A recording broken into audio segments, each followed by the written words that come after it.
오늘 인문예술 4, 5, 7강 그 다음에 사회문화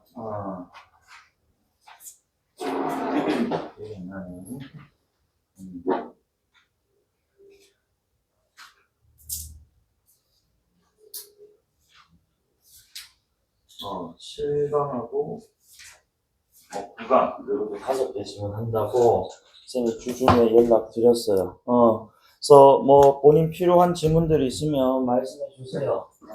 우선적으로 해줄 거니까. 자, 그러면은 일단 우리 교재 66페이지 인문예술 4강부터 한번 해볼게요. 자, 그래서 여러분 좀 읽어와 주셨어야 돼. 특히 뭐 인문예술 4강, 5강은 사실 그렇게 뭐 난이도가 있다고 보기 좀 어려워. 그지? 좀 가볍고. 자, 요거 내가 한 45분 정도 해서, 그치? 2개 지금 빨리 마무리 해버릴게. 자, 그래서 1문단부터. 그래서 우리는 일반적으로 마음속 상태를 겉으로 분명하게 드러내거나 나타낼 때 표현이라는 말을 많이 쓴대. 그래서 어쨌든 좀 보니까 마음속 상태를 그지 겉으로 드러낼 때 우리 표현이라고 한대. 자, 그런데 자, 일반적으로라고 시작할 때 이건 일종의 통념이라고 그렇지. 웬만한 이제 이 1문단에서 통념으로 시작하는 질문들은 요것에 대한 반박이라든지 그지 뭐 새로운 인식 이런 것들 소개를 합니다. 그래서 그러나 바로 표현이라는 말이 단지 심리적 상태를 드러나는 데만 쓰이는 것은 아니다. 그럼 다시 여기서 이런 문장들 너희가 잘 읽어야 된다고. 심리적 상태를 좀 드러낸다 안 드러낸다? 드러낸다는 뜻이야. 그러니까 여기에만 그치지 않는다는 말은 이것 플러스 알파란 말이지. 맞지? 심리적 상태 드러내는 말이 아니다. 이러면 틀린 말이에요, 얘들아. 맞니? 응. 이런 것들 잘 읽어주세요. 그래서 심리적 상태가 우리가 알고 있는 그 통념의 의미도 있어. 그렇지만 이 지문에서는 그 외에 이제 일상적인 어떤 표현 외에 좀 더 딥한, 뭐 학술적이거나 철학적인 그런 표현을 얘기하고 싶은 것 같은데? 맞니? 응. 자, 그래서 때로는 자연을 대한 우리의 태도나 반응, 그렇지, 이런 것들. 자, 노란색. 심리적 상태가 이 노란색이었다면 그 말고도 그렇지 자연을 대하는 우리들의 그렇지 태도 반응 이런 것들도 우리가 표현이라고 할 수가 있대요. 더욱이 따라서 예를 들어가지고 자, 축 늘어진 나뭇가지를 보고 아우 애처롭다라고 말하는 경우 이거 사실 우리 문학에서 많이 이제 접하는 표현들인데 이는 나뭇가지 자체가 감정을 지닌 건 아니야. 근데 그걸 바라본 누가 지금 애처롭고 약간 쓸쓸하고 외롭다고 내가 그런 거지. 그치? 그래서 이때 자 그것을 바라보면 내면의 정서 투영하고 외부로 드러내는 행위를 통해 표현이라는 말을 사용하게 된다는 거야. 여기서 결국에는 이런 내면의 정서를 투영하고 외부로 드러내는 행위 이게 주위에 나오는 자연을 대한 우리의 태도나 반응 그걸 굳이 가리키는 표현이라는 거야. 자, 어쨌든 하지만 또 나와. 하지만 또 표현이라는 말이 가장 널리 사용되는 분야는 다름 아닌 우리 일상이 아니고 그죠 어디 예술이었다. 그래서 예술과 표현의 관계에 대해서 다양한 견해가 논의되어 왔는데 요거 우리가 오늘 살펴볼 겁니다. 크게 그래서 우리 세 부류로 나올 거예요. 그래서 일단은 예술과 표현이라는 것에 자, 이 관계에 대해서 이야기를 하는 그래서 사실 뭐 1문단은 빌드업이었고 요걸 지금 3가지 얘기하고 싶어서 그렇지 자, 큰 그림 그리고 시작했던 거야. 2문단 볼게. 자, 첫째로 표현을 예술가가 창작 과정 속에서 행하는 내적 활동으로 보는 견해가 있다고 첫 번째 이제 자, 내적 활동으로 보는 견해. 자, 그래서 이 입장에서 표현은 자, 예술가의 마음속에서 일어나는 과정, 정신적 과정, 즉 내적인 작용, 그렇지 어쨌든 간에 표현, 창작 과정에서 내적 활동, 그지? 그래서 표현은 다시 자 봐봐. 예술가 마음속에 일어난 정신적 과정, 즉 내적인 작용, 활동으로 이해가 되더라. 자, 그래서 이러한 입장을 대표하는 사상가로 크로체와 콜링워드가 있는데, 자, 크로체는 예술의 본질을 직관과 동일시했대. 자, 어쨌든 크로체라는 사람의 인식, 예술의 본질은 직관이다. 그래서 이 직관은 그럼 다시 사실은 위에 나오는 이런 것들하고 좀 동의어로 봐줘야 돼. 그치? 왜냐면 내적 활동, 내적인 작용, 직관도 결국에는 우리가 뭐야? 내적으로 하는 거 아니냐. 그치? 그래서 여기서 딱 번쩍해줬으면 그의 관점에서 직관되기 이전, 이전, 이후 이런 것들은 자 구분을 좀 해줘야 돼. 직관 이전은 그저 단순하고 그지 혼란스럽고 수동적인 인상에 불과. 그러니까 단순, 혼란, 수동이었다고. 그런데 자 여기에 우리 정신이 개입하는 정신 같은 말 두 글자 뭐야? 직관. 그치? 직관. 그것은 명료, 구조화된 이미지, 객관화. 그치? 이때 정신 다시 바로 뭐라고? 직관이라고 나오잖아. 그치? 그리고 직관 이꼴 뭐라고? 표현이라고 했지. 그치? 자, 그래서 어쨌든 이렇게 지금 우리가 직관을 하기 전과 하고 난 후가 그 대상을 지금 우리가 받아들이는데 좀 다른 것 같네요. 맞지? 그리고 이때 직관을 통해서 우리가 그 대상을 받아들였을 때 그것을 우리는 크로체 입장에서는 표현이라고 한답니다. 오케이? 따라서 그는 크로체는 예술가가 직관을 통해 내적 이미지를 자발적으로 형성하는 활동으로 이해했다고. 어쨌든 간에 직관을 통해부터 그치 활동까지 요게 간단하게 또 얘기하면 뭔 거야? 위에 있는 내적 활동 그치? 내적인 작용 이렇게 읽어야지. 아니?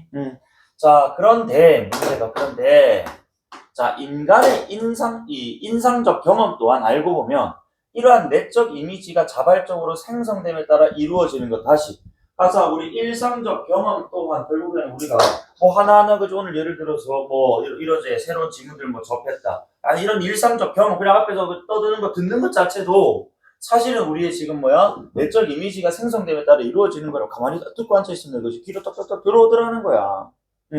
내가 굳이 뭐 하지 않더라도 직관하지 않아도 구조화된 이미지로 객관을 뗄 수 있다고 쌤 앞에서 떠들고 정리해주니까. 그치?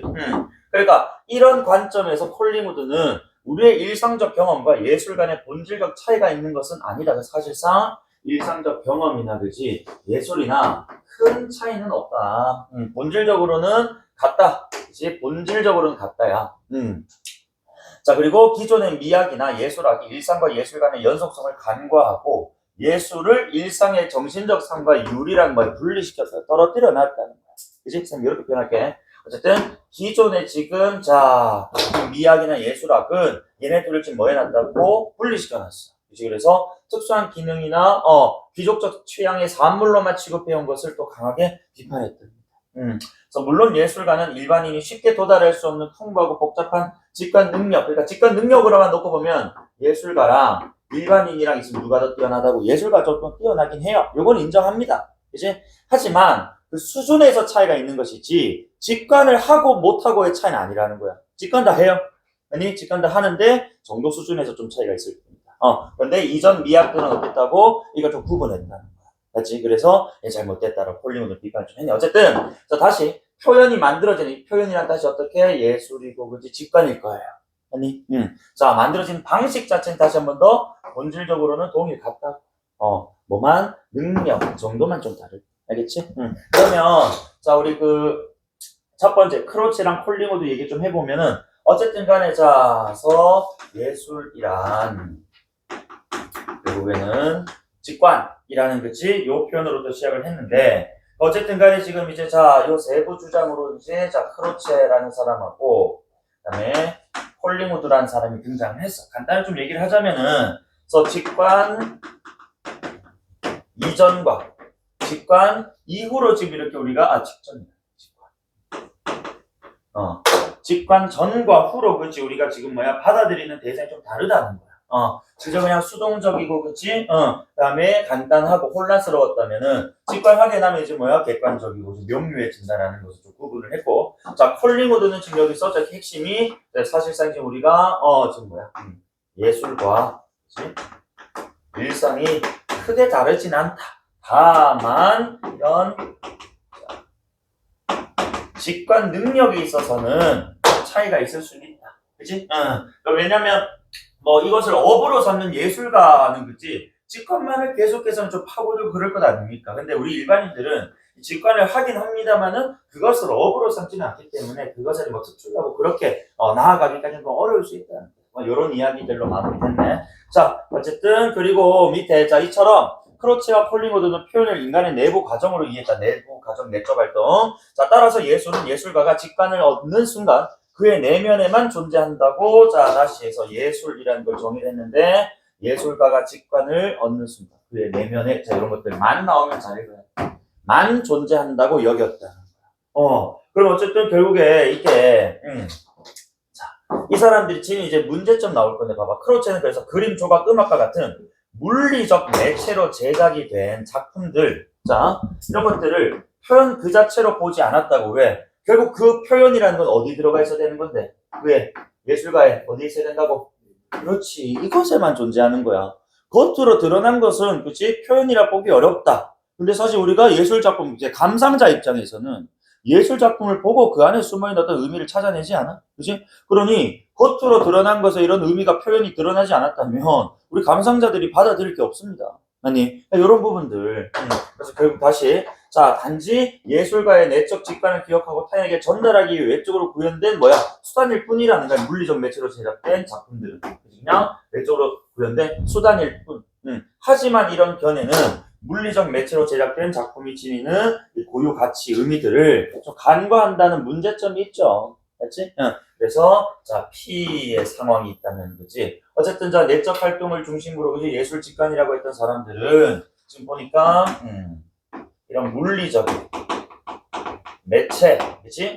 얘네들은 표현일 수가 없어. 그 이유가 중요한 게 나왔었는데, 그치? 어디에만 있기 때문에 자 예술가의 이 표현이라는 것은 그치? 이 예술가의 지금 어디에 있다? 내면에만 존재한단 말. 그치? 예술이라는 게. 그래서 그러다 보니 물리적 구체적으로 그치 이렇게 드러난 전달하는 수단일 뿐인 그치 물리적 매체는 표현이 아니다. 이런 부분에 대한 한계가 있다. P. 좋아요. 자 그러면은 4문단 가볼게. 자 둘째로 해서 그치 예술과 표현에 대한 우리 두 번째 자 입장인데, 그래서 이 표현을 예술가가 작품을 통해 자신의 감정을 감상자에게 전달하는 행위로 보는 견해가 있다. 어쨌든 표현, 작품을 매개로 예술가 그치? 자 자신의 감정을 감상자에게 전달하는 거래. 자 그래서 결국에는 자 2번이라고 했을 때 쌤이 이거는 감정 전달을 그치 위주로 하는 예술과 표현의 관계 이렇게 좀 정의를 해볼까? 자, 이 관점은 예술의 본질을 소통해도 결국 전달한다라는 게 그치 내가 느끼는 것을 상대에게 주는 거니까 소통한다라고 봅시다. 그래서 그 본질을 소통해 그치 두고 있고 톨스토이가 대표적인 인물이다라고 좀 되어 있는 거지. 그래서 결국에는 자 예술이란 소통이야. 이렇게 한번 보자. 자, 그래서 톨스토이는 예술가가 과거에 경험한 감정을 다시 불러일으켜 선, 색, 소리, 움직임, 언어와 같은 매체를 통해 전달을 해서 다른 이들로 하여금 동일한 감정을 느끼게 하는 것이 예술. 다시 예술가 자기가 과거 경험한 감정, 자 이런 것들을 뭐 매체를 활용해서 다른 이 감상자겠지, 그치? 자 감상자들로 하여금 중요한 게 여기서 동일한 감정을 느끼게. 요게 지금 예술. 그러니까 지금 보니까 자, 톨스토이라는 사람이 지금 대표적인데, 자, 이 사람에 따르면, 그치? 결국에는, 자, 자신의 감정을 매체에 담고, 이 매체를 통해서, 그치? 뭐 한다고? 이것을 받아들이지, 또는 보고 있는, 만지는 어떤 사람들이, 감상자들이 뭘 느껴야 된다고? 동일한 감정을 느껴야 된다고. 그래서 여기 감정, 왼쪽 감정과 오른쪽 감정은 지금 주체가 달라요. 아니, 왼쪽 감정의 주체는 누구? 저기 예술가. 그 다음에 오른쪽 감정의 그 이제 동일한 감정을 느껴야 되는 주체는 누구라고? 감상자, 다른 사람. 그렇지. 자, 그래서 어쨌든 이 입장에서 볼 때 예술은 예술가와 관객이 감정을 공유하는 과정이다. 다시. 그게 계속 같은 말이잖아. 또 결국에 지금 여기서 자 전달한다, 소통. 그 다음에 또 동일한 감정 느끼기 위한 두 글자로 또 공유라는 워딩을 또 썼네. 자, 공유. 자, 그래서 이때 예술가는 자신의 감정을 섬세하고 주도면밀하게 표현해야 되며 관객은 이를 받아들여 동일한 심리적 경험을 해야 한다. 그렇지, 동일한 심리적 경험, 정말 감정 느껴야 된다 이런 뜻이야.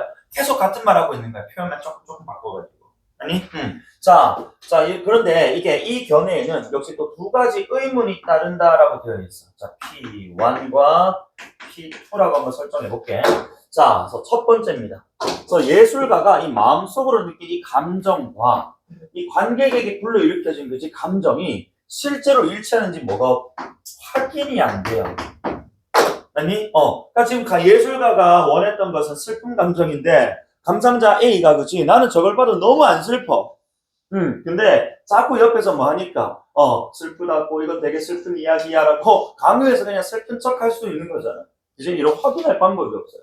자, 그래서 둘째, 관객은 예술가와 동일한 감정을 느끼지 않더라도 작품을 깊이 있게 감상할 수 있다는 점이다. 그러니까 요거 분명히 그 목적을 동일한 감정을 느끼는 걸로 했는데 우리 감상자 입장에서는 그치? 자, 우리 관객이라고 좀 표현되어 있는데 주체성이 있다고. 그지? 능동성이 있단 말이야. 굳이 동일한 감정을 느끼지 않아도 저 작품을 통해서 그지? 어떤 무언가를 그지? 깨닫고 그죠? 느낄 수 있다 이겁니다. 그래서 굳이 여기서는 그치 관객, 여기서는 감상자라고도 표현할 수 있다. 관객 어떤 주체성을 좀 간과한 것 아니냐 이거예요. 이해되니? 예.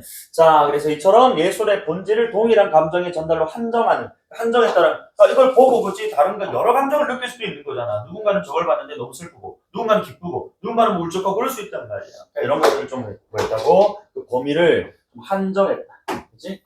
라는 것은 관객에 다시 한 번 더 그 다음에 감상 가능성을 간과. 그치? 이거는 P2에서 아까 언급을 했던 내용입니다. 이런 결과를 낳는다. 그 다음에 셋째인데, 표현을요. 자, 이번에는 예술 작품 자체의 내재적 성질로 보는 견해가 있다. 자, 그러면 이제 3번은, 잘 나올까, 일단. 잘린 것 같아. 1번 다 적었지, 그치? 자, 세 번째인데, 이번엔 보니까 이 표현이라는 것을 예술, 즉 작품 자체의 내재적 성질로 보겠다. 자, 그래서 이 입장은 예술 작품이 구조적으로 표현성을 띠다. 이번에는 그 주체 대상이 뭐 예술 작품이야, 작품. 그치? 그걸 뭐 만들고, 그치? 꾸며낸 지금, 예술가가 아니고 작품 그 자체가 구조적으로 표현성을 가진다. 그 다음에 이때 관객은 단지 이 작품 속에 들어가 있는 예술성을 뭐 한다고? 그냥 알아보는 그런 것일 뿐이야. 다시 말해. 자, 음악이 슬프게 들리는 것은 우리가 슬픈 기분, 감정이 어서가 아니라 음악 그 자체에 각인되어 있는 표현적 속성, 즉 뭐야? 음악 그 자체에 그지 내재적 성질로 그지 뭐다 슬픔이라는 게 들어가 있다는 거야. 그래서 우리는 그냥 그것을 뭐야? 알아봐서 이거는 슬픈 선율이야. 슬픈 느낌이야라고 판단을 한다는 거지. 이해되니? 그래서 어쨌든 간에 지금 3번 입장은 자꾸 자체 이것이 내재성, 성질, 내재성이라고 좀 줄여서 표현할게요. 알겠지? 자, 그래서 밑에 그렇다면 작품은 어떻게 표현성을 그 자체로 그 자체의 성질로 가질 수 있을까라고 그러지. 그래서 요 오문단에 대한 질문이 있고 그다음에 당연히 여기에 대한 답을 랭어라는 사람이 해주네요. 자, 어쨌든 예술 작품이 감정을 상징화할 수 있는 능력을 지니고 있다고 설명을 한다. 일단 지금 대표적인 사람으로 자 일단은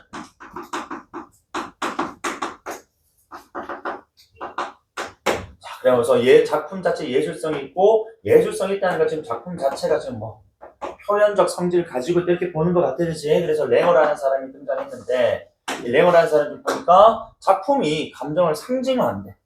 자, 작품이 감정을 상징.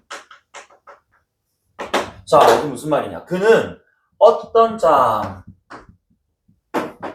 이 대상이 표현적인 것이 되는 것은 그것이 인간의 감정을 드러내는 정서와 행위에 조응한다고. 조응이랑 지금 뭐하고 호응한다 이거지, 그렇지? 자, 이런 지금 뭘 가지고 있다고? 자, 다시 봐봐. 그는 어떤 대상이 표현적인 것이 된다는 것은 형식을 가지고 형식.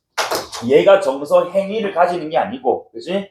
인간의 감정을 드러내는 정서 행위를 그치 뭐 할 수 있는 끌어낼 수 있는 것이 어떤 구조 틀을 가졌다는 거야.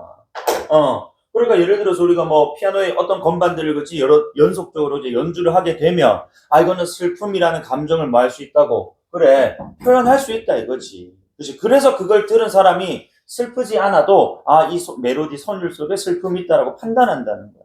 그래서 밑에 즉 예술이 상징화하는 것은 감정 그 자체가 아니라 감정의 시간적 흐름에서 나타나는 육체적 변화의 패턴이다라는 거. 그러니까 이 육체적 변화의 패턴, 그러니까 이게 사실 멜로디가 축 처지는 게 아니고 약간 밝고 경쾌한 통통 튀는 멜로디라고 생각해봐. 그러면 우리 마음도 사실 뭐해진다고? 약간 가벼워진단 말이야. 맞지? 근데 되게 느리고, 되게 약간 뭐 이제 낮은 음의 그지? 피아노 건반들을 이렇게 친다 생각해봐. 기뻐져? 아니, 우리 몸도 다운된다고. 맞아? 그래서 결국 다시 쌤이 얘기하고 싶은 거는 이런 형식이라는 게 지금 자, 결국에는 뭘 끌어낸다고? 그래, 우리 육체의 그지? 뭐 처짐 또는 뭐 상쾌함, 기분 좋음, 이런 것들을 끌어낸다 이거야 지금. 맞니? 자, 그래서 어쨌든 예를 들면 하고 지금 예시까지 주는데 기쁨은 가슴의 두근거림과 에너지의 상승으로, 슬픔은 울컥하는 긴장기 점차, 힘이 빠지면 가라앉는 흐름. 이게 뭔데? 육체적 변화의 패턴이잖아. 맞니? 자, 음악은 이러한 감정의 과정을 닮은 형식을 담고 있다. 그렇지. 형식이 지금 이런 육체적 변화 패턴과 호응한다 이거예요. 이해됩니까? 그래서 담고 있다가 조응한다. 같은 말.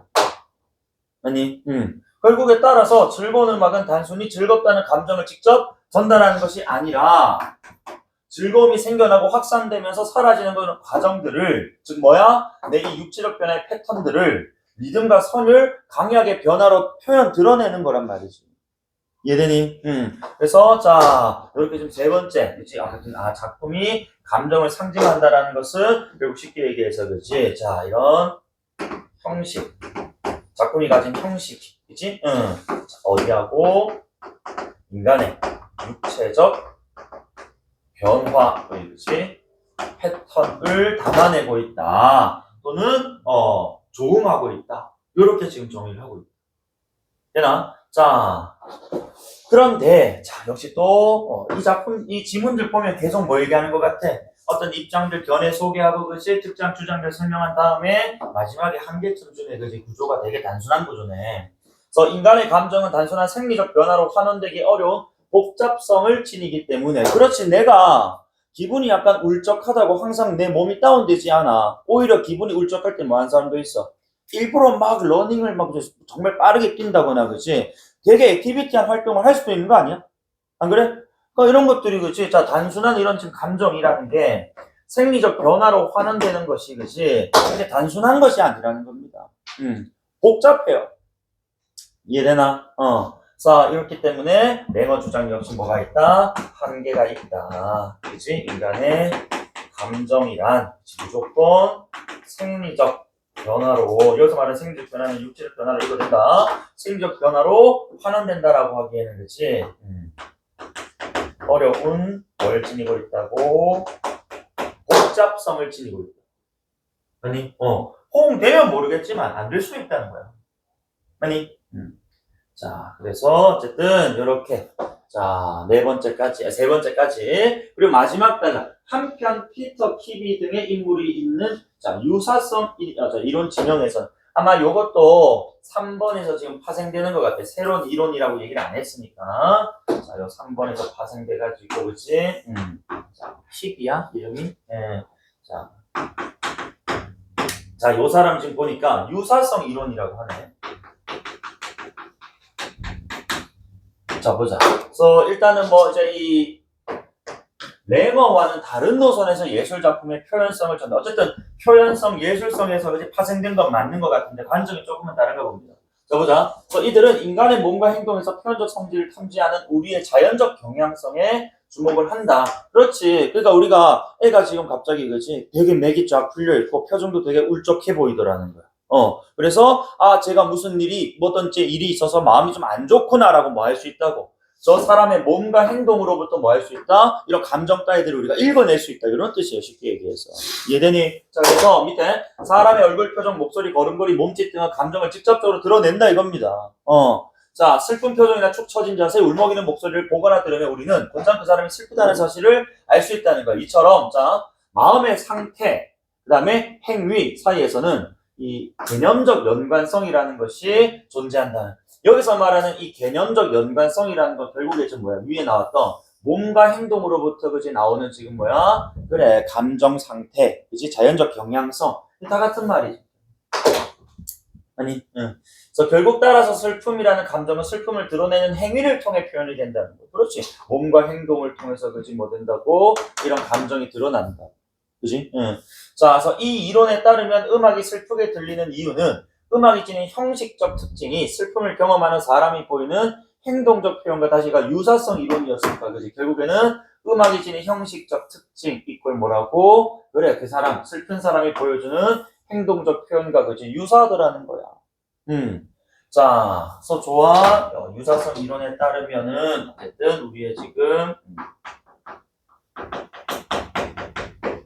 이 마음 상태 라는 것이 그치 몸과 마음을 통해서 자연스럽게 드러난다고. 그런데 그때 그 감정이란 당연히 연관성이 있어야 될 것이고 그치 자연적 경향성. 자 그리고 나서 어쨌든 이때 음악 예술이라고 읽어도 되겠지 그치 예술이 지닌 형식이 결국 우리의 뭐랑 지금 인간이 가지는 그치 행동적인 이 표현하고 유사하더라는 거야. 같다고 해도 좋고. 자, 그런데 역시 이것도, 자, 마지막에 또 뭐로? 그러나로 그지 끝을 맺고 있네. 그럼 이것도 한계겠네. 이 이론은 음악을 비롯한 예술 작품이 표현할 수 있는 감정을 특징적인 육체적 표현성을 지닌 것들로만 역시 또 뭐 하는 거야? 또 제한하는 거야. 그러니까 이것도 지금 보면은, 자, 이 감정이 겉으로 뭐야? 드러나지 않을 수도 있는 거 아니야? 행동이나 육체적인 어떤 이제 변화로서, 그지? 나 되게 좀 기뻐. 근데 그냥 수업하잖아. 그지? 나 되게 슬퍼. 근데 그냥 수업하잖아. 아무 표정 없이, 그지? 그런 부분들. 너무 지금 이제 감정을 육체하고만 이렇게 연결하려는 그런 성향 때문에 너무 이것을 제한하는 것 아니냐는 거지. 그래서 우리가 P로 마무리를 하면은 이 감정이라는 것이 반드시 뭐로 육체, 그지? 뭐 행동 이런 것들로 반드시 이어지는 건 아니에요. 맞니? 어쨌든 간에 왼쪽에 있는 요것도 마찬가지. 이거는 자 아까 우리 그 레머는 감정의 생리적 변화를 드러낸다는 다른 게 나타날 수도 있다는 거였고, 그렇지? 그럼 여기서는 감정 느낀다 이거 반드시 행동으로 이어지지는 않는다 이런 뜻인 거예요. 알겠습니까? 자 어쨌든 이론의 범위가 좀 축소되는 한계를 지니고 있다. 그래서 예술과 표현에 대한 입장들을 이렇게 우리가 정리를 해봤어. 오케이? 자 그러면 바로 이어서 인문예술 6강 가겠습니다. 자, 그래서 요 작품, 요 지문은, 길이도 길이라서, 요거 다 읽고 쉴게요. 알겠지? 자, 길이도 짧고, 내용도 안 어려워. 자, 보자. 그래서 1문단. 그리스 시대부터 현대에 이르기까지 인생의 슬픔과, 자, 비참함을 제조로 하는 비극이라는 것 사람들에게 사랑받고 있다. 아리스토텔레스는 인간이 무언가를 모방하려는 성질을, 본성을 가지고 있다. 자, 그래서 문학의 본질 역시 모방이다. 그치? 응. 우리 뭐 아리스토텔레스, 모방, 그치? 재현 이런 얘기 너무 많이 봐왔어, 기출에서. 어쨌든. 그리고 문학의 일종인 비극도 완결된 사건을 결국 뭐야? 자, 비극도 문학이니까, 그치? 결국에는, 자, 이런 거 항상 읽을 때. 문학. 그 밑에 비극 들어가는데 문학이 그치 결국 인간의 어떤 모방성이 가미된 거라면 그 하위 범주인 누구 비극도 당연히 모방의 대상인 거야. 아니 모방으로 그치 만들어진 무언가라고. 알겠니?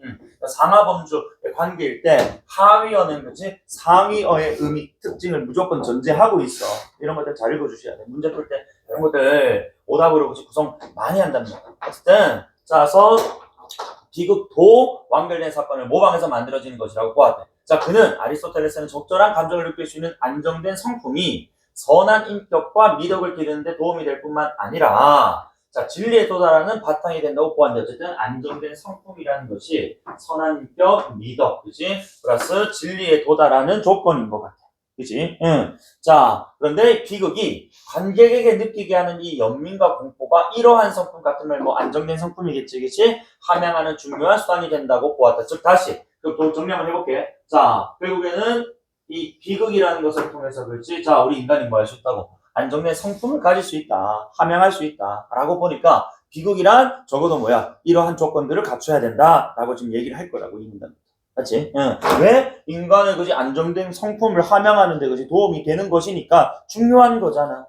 그래서 1문단 역시 빌드업이었는데 결국 뭐 얘기하고 싶은 거라고 모방하는 성질 이런 걸 떠나서 결국에는 뭐 그래 이 비극이라는 것이 인간의 안정된 성품을 그치 갖는데 도움이 되는데 그러니 얘는 적어도 뭐 이런 조건들을 그지 필수적으로 갖춰야 되지 않니? 요거 얘기하고 싶은 거예요. 그리고 뭐 간단한 뭐 문제보다 뭐 여기 얘기만 하자면은 이 안정된 성품을 바탕으로 또 세 가지 그지? 선한 인격, 영점을 다 적지. 그다음에 미력, 그다음에 진리도다. 할 수 있대. 요건 익스큐즈고. 그럼 어쨌든 저렇게 지금 우리가 함양을 하기 위해서 어떤 지금 역할을 해야 되냐? 어떤 조건을 갖춰야 되느냐? 그 첫 번째 이 문단입니다.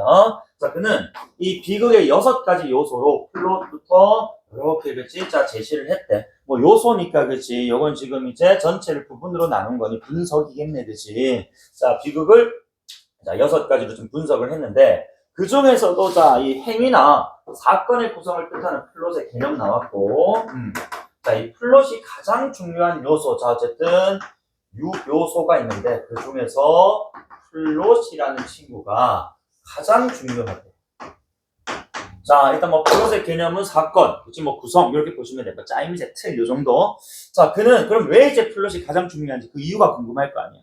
자, 그는 사건이 우연적으로 전개되는 것이 아니라 자, 개연성을 갖춰 관객들의 이 작품에 몰입할 수 있고라고. 이거는 우리가 사실 내신할 때도 우리가 그 소설 수업할 때 이 현대문학은 그지 고전 우리 뭐 제외하고 필연성이라든지 그지 뭐가 개연성을 좀 갖춰야 된다고 얘기를 하잖아요, 그지. 그래야 뭔가 납득이 되고 그죠. 그다음에 어떤 일어날 사건들에 대한 인과성들도 딱딱딱 맞춰 들어가지. 고전 소설처럼 어느 날 갑자기 그지 내가 아기를 잃었는데 아기 울음소리 나가지고 들어가 보니까 내 새끼고 그런 얘기 나오는. 이거 너무 뭐야 어이가 없단 말이야. 그치? 어쨌든 간에, 자, 이런 비극자 요소 중에 플롯이, 그치? 자, 왜 중요하냐? 이런 짜임새, 그치?가 있어야 된다. 그 다음, 공포와 연민을 불러일으키는 사건은 관객이 예상하지 못한 순간에 앞선 사건으로부터 인과적 결과로 일어나야 한다. 갑자기, 그치? 뭐, 인과성 없는 막 놀라움, 이런 것들은 뭐해? 그래, 이런 안정된 성품을 이렇게 함양시키는데 도움이 안 되는 걸로 좀 보는 것 같아요. 그치? 그래서 어쨌든 간에, 인과적 결과. 다시, 계속 우리 뭐 개연, 인과, 그치, 필연, 오늘 봐왔던 얘기거든, 그치?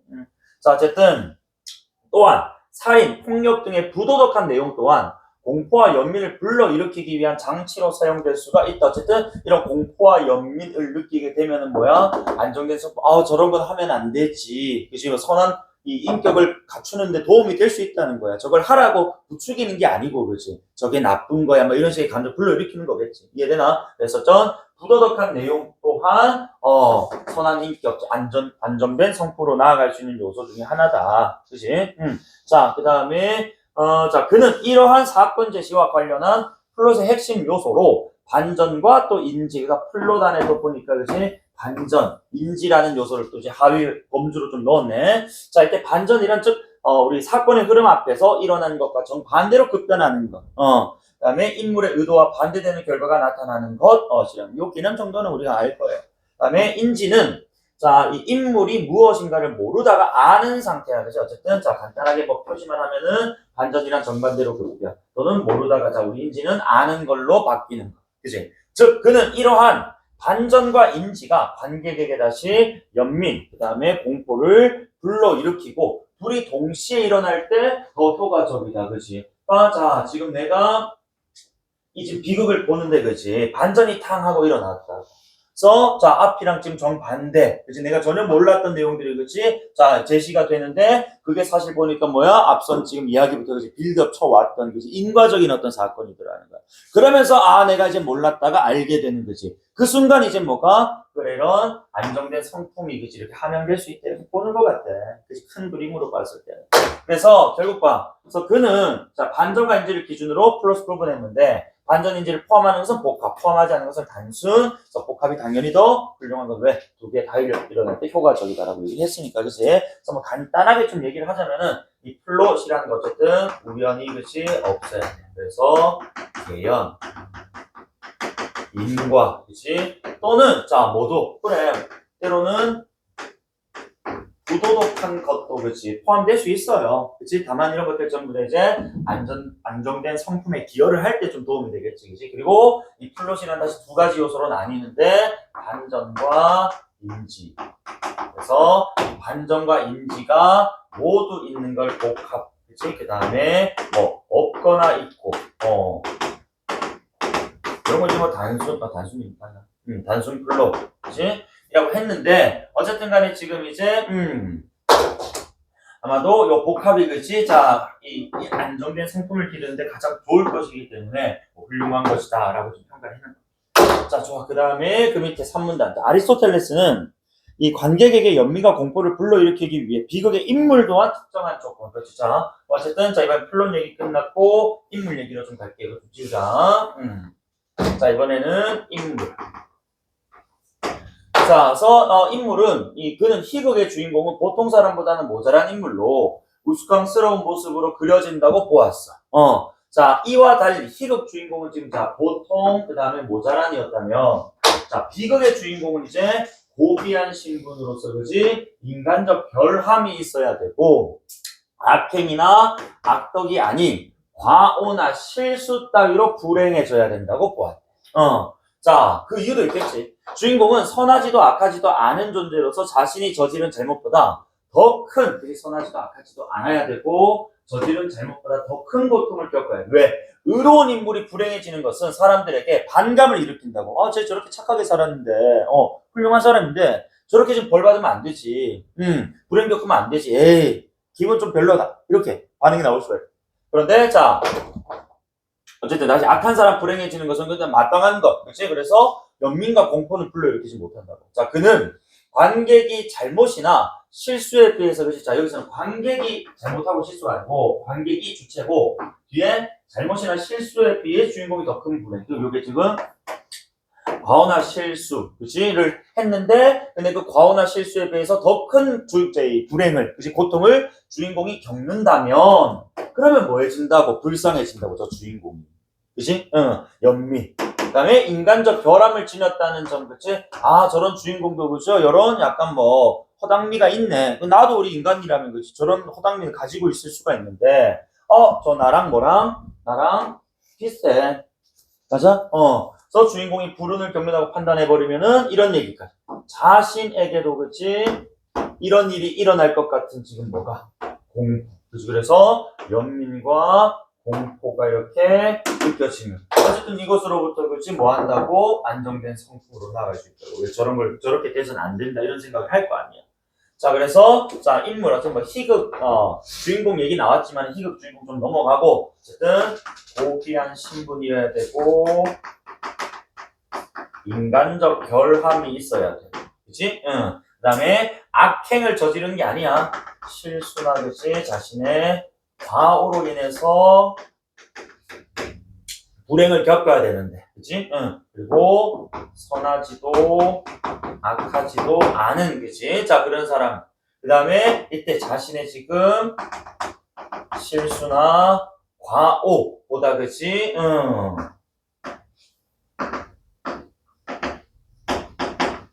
더 큰 불행을 겪었을 때, 사람들은 뭐 한다고? 일단 그 첫 번째, 연민을 느낀다. 그치? 자, 그 다음에, 약간 인간적 결함 같은 경우에, 그치? 또 뭐 한다? 자신과, 닮았다. 자, 요 자신과 닮았다는 점에서 저 일이 관객 자신에게도 발생할 수 있다라는 뭐가 또 느껴진다고? 공포가. 맞지? 그러니까 이런 연민과 공포, 이런 것들로부터 이제 뭐 한다고 또, 자, 플롯이 딱 완성이 되는 것이고, 그렇지? 그러면서 뭐 한다? 그래, 안정된 성품을 그지 함양할 수 있는 어떤 조건을 갖추게 된다. 자, 그 다음에 아리스토텔레스는 또 비극의 이 궁극적인 목적은 관객이 연민과 공포를 느낌으로써 카타르시스를 이루는 것이라고 보았다. 어쨌든 간에, 자, 연민, 공포 필수야. 카타르시스인데, 사실 우리 이거 내신할 때 가끔 언급했던 워딩인 것 같은데, 감정의 정화, 뭐 대리만족 같은 것들. 그치? 자, 그래서 카타르시스는 후대 학자들에 의해 다양하게 해석되고 있는데, 대표적인 해석으로 다음과 같은 것들이 있다니까, 카타르시스에 대한 해석을 또 여러 가지 좀 얘기를 해줘요. 아마 4가지가 제시가 될 겁니다. 어쨌든, 그 첫 번째, 자, 요소 중에 플롯과 이제 인물이 좀 중요하다라고 하고, 나머지 요소는 좀 생략을 하는 것 같아. 그치? 자, 그리고, 자, 카타르시스.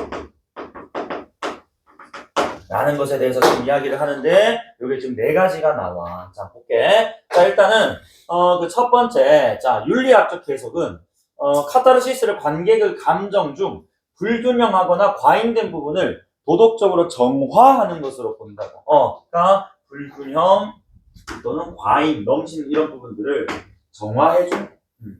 자, 보자. 평소 사람들의 마음속에는 연민공포 등의 감정이 쌓여 있는데 이러한 감정 중 부정적인 부분을 정화, 깨끗하게 그지 만듦으로써 감정을 맑게 만들어 도덕적 성숙을 이룰 수 있다고 보는 것이다 라는 거야.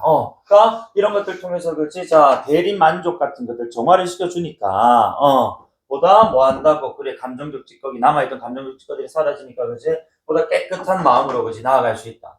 이 해석은 감정을 잘못 사용할 경우 문제가 될 수 있기 때문에 감정을 정제 및 조절하는 데 초점을 두는 것이다 라고 어쨌든 자, 첫 번째 윤리 그지? 학적 해석으로 감정 정화 우리가 흔히 그지? 내신 때 만났던 워딩이 바로 윤리학적 해석이었거든. 감정 균형 너무 한쪽으로 그지 안 좋은 것만 생각하면 이제 좀 좋은 쪽으로도 생각해보라. 그래서 도덕적 성수 이렇게 나아갈 수 그지? 자, 그 다음에 두 번째 정신분석학적 해석이 있어. 자, 어쨌든 카타르시스 이번에는 마음속에 억눌려 있는 병적 감정의 것이 분출이라고 본대요. 자, 억눌려 있는 것이 감정 따위들을 자, 이 해석은 부정적 감정을 이제 해소한 아까는 깨끗하게 만드는 것이 기억에서는 그지? 그런데 이은에서는 지금 이제 자 억눌린 감정을 풀어내는 거야. 분출. 그치? 자, 그래서 어쨌든 자 울고 나서 우리가 마음이 후련해지는 것처럼 억눌려 있던 감정을 비극의 것이 이 인물에다가 투사를 해서 분출해 버리는 거야. 그러니까 내가 겪을 법했던 이런 것들을 그렇지. 그래 제가 대신 겪어줌으로써 그렇지. 그래서 나도 같이 한번 울어줘 버리고 그렇지. 그 부정적인 마음들을 감정들을 다 비워내 버리는 거야. 저 인물에다 집어넣어가지고. 자, 그래서 정서적 심리적 건강해질 수 있다고 보는 것이다. 자, 어쨌든 간에, 자, 디귿. 세 번째. 인지적 해석은 카타르시스를 작품 자체의 형성으로 봅니다. 자, 작품 이해의 형성. 자, 그래서 이 해석은 모든 인간이 본성적으로 알기를 요구한다고 보고, 관객이 작품에 재현된 것이 무엇인지를 깨닫는 인식의 획득을 통해 즐거움을 얻는다고 본다. 그럼 어쨌든, 자, 우리 인지적 해석 같은 경우에는 작품 이해. 그러니까 저 카타르시스라는 걸 느끼게 되는데 디귿 관점에서는 이거는 작품을 이해하는 과정에서 느끼는 즐거움이야 이렇게 해석한다고 알겠지? 작품 이해 이렇게 보시면 되고 자 어쨌든 간에 의미 없이 나열되는 것 같던 이 플롯들이 어느 순간 연결되면서 뭔가 딱 하나의 어떤 제 플롯 그치 탄탄한 구조가 형성될 거라며 그럼 그 속에서 뭐 깨달음이라든지 그치 감동 즐거움 교훈 재미를 느낄 거라면 그것은 이제 이해를 하는 것이겠죠. 그래서 카타르시스를 느꼈다는 것, 자, 작품 이해다. 그 다음에 네 번째, 자, 밑에, 자, 비극에 관한, 세 번째, 한 개 빠졌는데? 세 개였어? 오케이. 자, 비극에 관한 이론은 이후 많은 변화를 겪었고, 아리스토텔레스의 이론은 후대 학자들에게 많은 비판을 받기도 했다. 그래서 고귀한 인물을 주인공으로 삼으려 했던 아리스토텔레스와 달리, 19세기 말 등장한 자연주의 연극, 이 론자들은 이 하층 계급의 인물을 주인공으로 삼아서 그가 겪는 고통을 통해 이런 사회적 문제, 그치? 어쨌든 아리스토텔레스의 지금 변해였고 이런 것들이 19세기가 넘어가면서 그렇지 이렇게 좀 많은 또 변화를 거쳤나 봅니다. 하층 계급의 주인공 나와서 그렇지 그런 고통을 통해서 사회적 문제 드러내는 경우도 있었고, 자 또는 자 니체는 아리스토텔레스의 비극론을 비판하며 비극은 관객에게 연민과 공포를 불러일으키는 것이 아니라 인간의 실존을 인식하고 삶에 대한 의지를 갖게 해야 한다라고 주장하기도 했다. 그래서 우리 니체 실존주의 얘기 많이 하잖아요. 그죠? 어쨌든 여기서는 그 연민 공포에 주목하는 것이 아니고 삶에 대한 의지를 갖게 해줘야지. 이걸 통해서 이 안정된 성공으로 나아간다는 너무 거창한 말이야. 삶이란 실존적인 것이기 때문에 그렇지? 말 그대로 이걸 봄으로써 우리 삶에 대한 의지를 가지도록 만들어야 돼.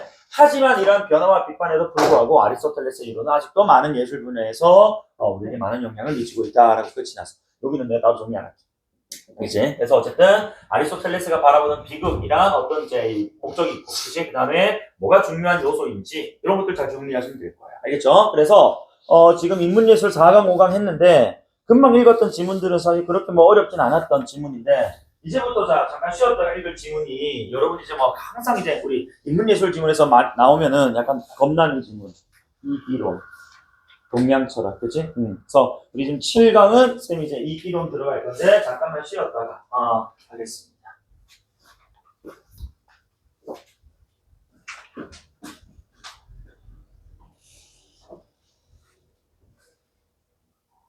자, 인문예술 7강 북송시대의 이기론 해서 자, 인문단부터 한번 가볼게. 사실 뭐 워낙 많이 나왔던 제재라서 자 살짝 기억난 친구도 있고 자 1문단부터 그래서 북송시대는 실천적 학문이었던 유학이 존재의 본질을 탐구하는 철학으로 거듭난 시기였다. 북송시대가 중국 얘기한 거잖아요, 그치? 자 어쨌든 실천적 학문이었던 유학이 이제 본질을 탐구하는 것으로 그치 바뀌었다. 자 북송 초기에 자 불교 도교가 형 이상학을 주도했는데 그럼 봐봐 여기서 이 형 이상학이라는 단어 있잖아요, 그치? 여기서 말하는 형 이상학이란 우리 그 문학 시간에 많이 접해봤을 법한데 형체가 없는 구체적이지 않은 이런 뜻이에요. 그러니까 형 이상학이란 위에서 우리가 같은 이제 이 워딩을 찾으려면 본질을 찾을 수가 있겠어. 본질, 그지? 원래는 자 초기만 하더라도 불교 도교가 뭐였다고 본질 탐구에 그지 선두주자였, 그지? 그런데 중기에 들어서 이제 등장한 이 유학자들은 유교 고전을 기반으로 해서 뭐 맹자 뭐 이런 것들 있잖아, 그지? 자, 형 이상학적 기반을 다졌고 그 다시 이제 이 중기에 그치 유학자들이 이런 유교 고전이라는 걸 매개로 형 이상학적 본질 탐구의 기반을 다졌고 그 흐름은 이제 후대에 그치 뭐로 우리가 흔히 성리학으로 부르는 거지. 자, 이 개념으로 체계화되었다는 거야. 되니? 어쨌든 북송 중기의 흐름을 대표하는 학자로 장제와 정이니까 이 사람들이 지금 뭐한 사람들이라고 성리학적 기반을 가진 사람이고, 그렇지? 그다음에 마지막 이제 뭐야? 이것을 종합해서 가지고 우리가 성리학이 만들어지는 그런 패턴일 거란 말이지. 그니 어쨌든 이들은 같은 시대를 살았으면 성리학의 뿌리를 각기 다른 내용으로 정립을 했는데 이들의 사상은 이제 주희라는 사람에 의해서 그지 뭐가 된다고? 성리학, 그지? 이 된다는 겁니다. 자, 그럼 다시 정리 한번 해볼게. 그래서 북송 시대의 이기론인데. 자, 어쨌든 뭐 초기에는 그치 뭐 불교나 도교가 형 이상학이라는 걸 주도를 했대. 그치? 그런데 중기에 나타난 그치? 자, 이 유교 자 유학자들이 이제 형 이상학의 기반을 마련을 했고, 그치? 그 후대에 이제 이런 것들이 이제 통합이 되면서 뭐가 되는 거야? 성리학이 된다. 그치? 그래서 어쨌든, 일단, 여기 일단 우리 첫 번째, 정제야, 장제. 라는 사람하고, 2번. 정이라는 사람이 각각 어떤 듯이 바탕을 만들어 두었고, 그 다음에 주의가 이걸 어떻게 종합을 해서 성리학으로 발전시켰는지. 이것도 정리 한번 해보자. 알겠지? 자, 그럼 이 문단. 그래서 장제라는 사람부터 한번 가볼게. 자, 기를 중심으로 존재를 설명한 실제론자였다. 자, 그래서 그에 따르면 기는 단순히 물질적인 요소가 아니라 우주의 근원이자 존재의 근원이야. 어쨌든 그래 간에 정리를 해가면서 가볼게. 자, 장제 입장에서는 이 기라는 것이겠지? 자, 뭐다? 그냥 단순하게 물질을 이루는 구체적인 외부 요소 이런 것들이 아니라 우주의 그치? 그 다음에 이 존재의 근원이라고 지금 보았대. 자, 그 다음에 여기서 이제 우리가 또 기가 나오니까 항상 뒤에 누구? 이가 붙는단 말이야, 그치? 자, 이라는 것은 기와 분리된 독립적 실체가 아니라 기 안에, 그치? 기 내부에 이제 있으면서 자, 그것이 드러나는 기가 드러나는, 그치? 질서 뭐 요 정도로 보았다는 거야. 아니? 자, 그래서 이 그는 우주를 단순히 배경이나 공간이 아니라 기 뭐 쉽게 얘기해서 내가 에너지라고 표현할까? 그러니까 길 안에 에너지가 꽉 차 있는 지금 공간인 거야. 그럼 거기서 이제 이 우주는 스스로 끊임없이 변화하고 생성하는 역동적 과정을 통해서 이 에너지를 뭐야? 만물 만들고 그치? 기르는 그런 작용으로 쓴다 이거예요. 그치? 그런 기가 이렇게 에너지로 쓰일 때 뭐가? 그래, 그 안에 들어가 있는 이가 질서로서 이렇게 작용을 한다 이것이 어떻게 드러나는지. 이해되나? 자, 기 발현의 질서. 어쨌든 그래서 이런 지금 여기 보면은 그치 자생적 생성과 성장의 운동을 장제는 화육이라는 개념으로 지금 표현을 했대요. 그럼 다시 그래서 이 우주는 장제에 있어서 이 우주는 그치 뭐가 가득 차 있다고? 기로 가득 차 있다고. 자, 쉽게 표현할게. 알겠지? 자, 그러면 이 지금 기가 어떻게? 그래. 이게 지금 이 우주, 기로 가득 찬 우주가 끊임없이 지금 변한단 말이야. 이 과정에서 이제 뭐가 된다고? 만물이 그치? 생성되고. 기르는 거지. 그런 상황들이 만들어진다. 작용이 일어난다는 거야. 그런데 이때 그렇지 만물이 생성되고 기르는데 그렇지 요때 가장 중요한 요소는 당연히 누가 이렇게 그치 드러나는 거 아니겠니?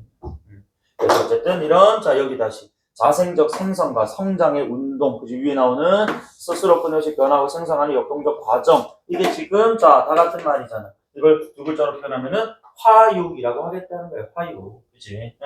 자, 그래서 화는 변화시키고 생겨나게 하는 작용. 육은 기르는 거라고. 그럼 결국 봐봐. 화는 지금 변화시키고 생성이니까 변화하고 생성이고, 그치? 육은 뭐 한다고? 기르는 거라며. 그치? 그래서 어쨌든 다 같은 말이었다. 말만 거창하게 한 것이지 사실상 간단하게 다시 정리할게. 우주는 기로 가득 차 있어. 그치? 그리고 이 기의 그치? 작용 속에서 만물이 생겨나고 그치? 변화하게 되는데 그걸 화육이라고 했다. 당연히 지금 기 안에 뭐는 또 깔려 들어가 있어?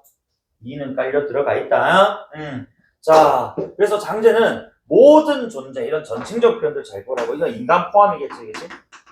모든 존재는 화육의 산물이며 인간은 이러한 우주의 작용이 최고도로 응축된 결과, 그러니까 모든 존재 중에서 일단은 모든 존재가 화육의 산물인데 그 화육이 일어나는 대상들 중에서 가장 지금 이제 응축이 돼 최고도로 그런 존재다. 자, 어쨌든 이때 장제는 기의 작용이 도덕적으로 드러나는 것이 인이라고 보았대. 어쨌든 간에 기가 이제 화육을 거쳐서 드러나는 게 그치?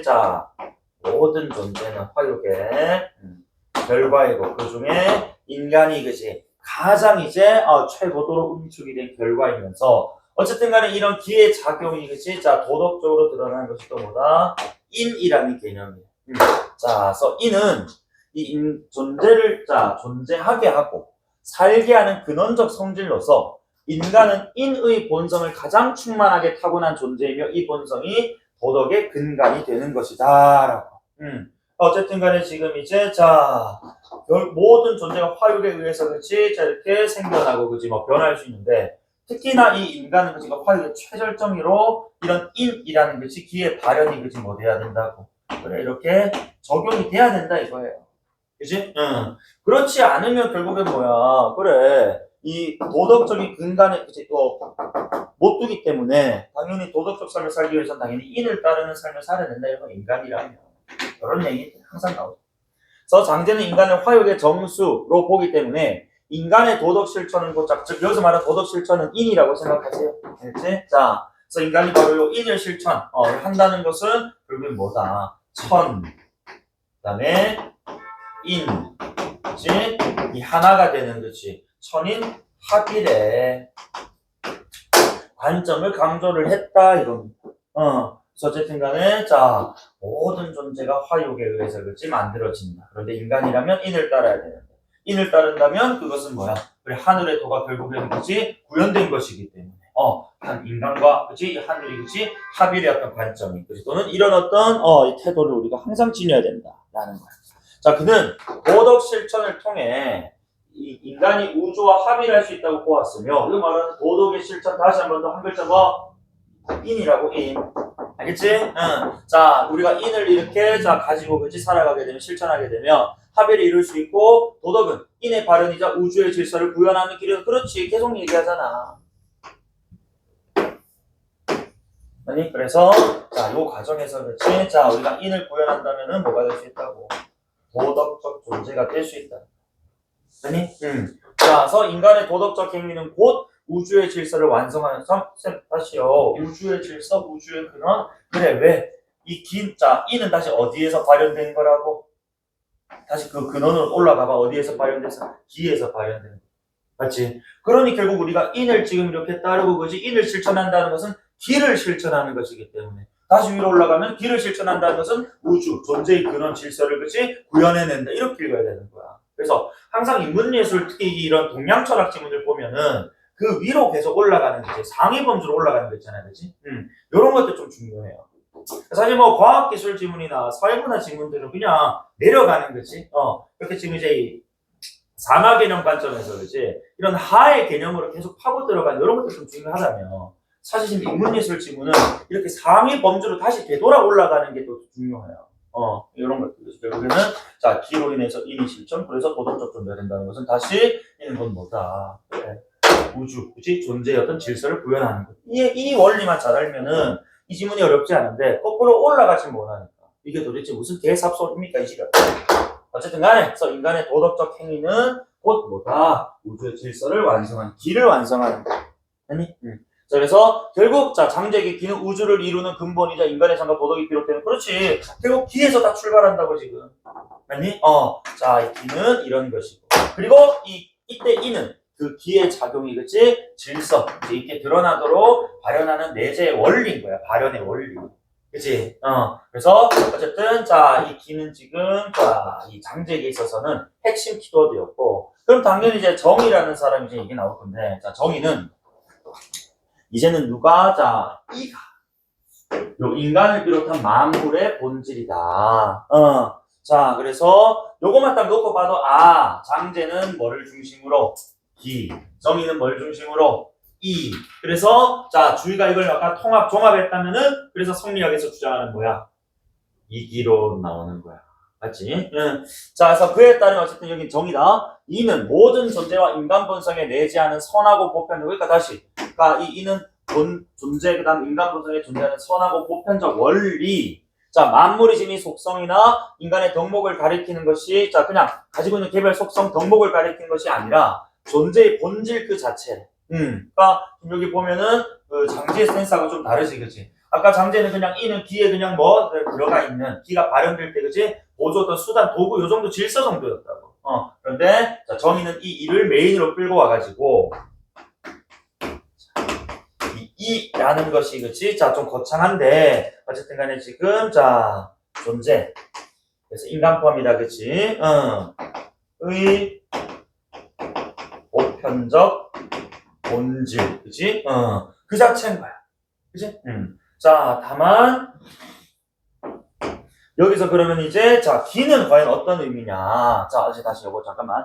이는 본래 선한 성질질이기 때문에 인간 모습 또한 본래 선하다. 정의는 이가 현실 세계 속에서 구체적으로 실현되는 수단이 뭔 거라고? 기라고. 그치? 그러니까 이거는 관점 어디 두느냐에 따라 다른 건 거야. 사실 둘의 입장이 크게 다르진 않거든? 근데 장제는 드러나는 기에 좀 주목을 한 거야. 그래서 숨어있는 이는 그냥 부차적인 걸로 봤다면 정의는 반대로 본 거지. 안에 들어가 있는 요 이가 이제 기라는 뭐야? 껍데기. 이제 껍질 이런 것들을 통해서 지금 밖으로 드러나게 된다. 이런 걸 좀 얘기하고 싶은 거지. 그래서 사실상 이와 기에 대해서 큰 틀에서 차이는 없어요. 큰 틀의 차이는 없는데 어디에 말 그대로 포커스를 맞췄느냐에 따라 가지고 그렇지. 조금의 참 차이는 있는. 어쨌든 간에 기란 다시 이가 그렇지. 드러나게끔, 그치? 자, 그러니까 실현되는 수단, 요렇게 보시면 된다. 물질적 수단이겠지. 그것도 드러난 방식. 그러니까 그게 그지 인간의 모습으로 드러나서 어떤 행동으로 나타나는 이런 것들로 이어지는. 자, 그래서 어쨌든 간에 밑에 계속 또 보니까 어쨌든 자, 이 기는 어쨌든 자, 사물의 물질적 형태인 거야. 그러니까 인간이라면 그지 몸뚱아리 또는 그 몸으로 인해서 뭐 몸을 가지고 하는 뭐 행동 이런 것들일 것이고. 자, 그래서 인간의 감정과 욕망도 기를 통해 나타난다니까. 이 감정과 욕망은 결국 뭐 한글처럼 이건 이겠지, 그치? 다만 통해 나타나는 거니까, 그치? 기는 지금 뭐야? 그럼 매개 역할을 하는 것이다. 수단 매개. 이렇게 읽으면 된다. 알겠니? 자, 그리고 여기서 이와 기는 뭐 되지 않는다고? 분리 안 되는 거예요. 분리되면 안 되지.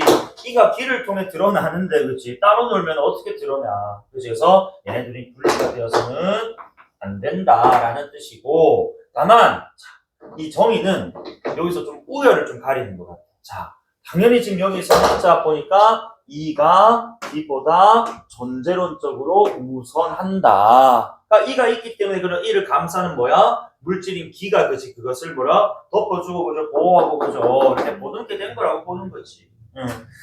자 그리고 정의는 인간은 본성 안에 내재한 이를 보존하고 인간의 감정과 욕망을 유발하는 근원인 기를 경계해서 사사로운 욕망을 제거하는데 힘써야 한다는 존천리 거인요.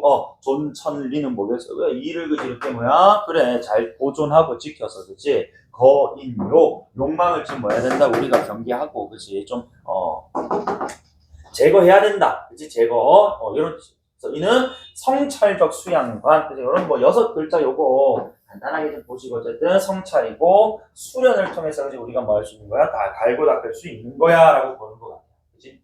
자, 그래서 어쨌든 여기 키워드는 자, 이거 이제 좀 지울게. 자, 우리 정의 있어서의 키워드는 어쨌든 다 분리가 안 되는 과정에서 다만 이가 기보다 앞서는 것이고, 그치? 그리고 이런 지금 자, 이 욕망 따위가 그치? 자, 뭐, 결국에는 자, 우리 진짜 이 인간의 어떤 존재적인 보편적 본질인 이가 잘 드러나야 되는데 감정적 뭐 찌꺼기 같은 게 잘못된 이가 나타날 수도 있단 말이야, 그치? 그런 어떤 이제 유발의 근원인 기를 경계해서 욕망을 제거해야 된다. 그래서 존천리 거인요 이는 보존하고 그치? 기는 경계한다. 이런 뜻으로 쉽게 풀어주시면 돼요. 그래서 존천리 거인욕은 어쨌든 어떻게 해서 수련을 통해서 그치? 자 도덕 완성을 강조하는 것으로 어쨌든 성찰적 수양반이다. 사실 근데 어떻게 수련을 하는지에 대해서는 얘기를 지금 안 해주고 있어요. 그래서 이거는 그냥 뭐 내면을 뭐 갈고 닦거나 그치? 너도 뭐 경전을 읽거나 뭐 그런 것들이겠지, 그치? 성찰적 수양반 뭐 이건 넘어가고.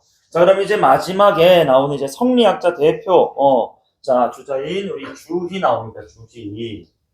그래서 주희는 장제의 사상과 정의의 사상을 선별적으로 수용한 다음 선별적으로 수용했다는 건 여기서 지금 뭐야? 그래 필요한 요소들을 하나하나씩 떼어오는 거야, 그렇지? 그래서 자 우리는 알아요. 결국에는 자 이게 이렇게 보는 거지, 그렇지? 자 이 지금 여기 장제의 이기에 대한 또는 정의의 이기에 대한 이런 지금 이직 중 하나씩을 좀 떼어온 거라고 봐야 되겠어요. 자 선별적 수용 뭘 그러면 자 가져왔는가 골라서 자 종합을 했는데 자 기를 자 이와 기를 체계적으로 설명 이기로는 확립을 했다. 어쨌든 얘네들이 합쳐진 이제 주시의 이기론이 나오는데 자 이때 자 주의는 이 우주는 이와 기가 살아 움직이며 만물을 낳고 기르는 생명적 체계.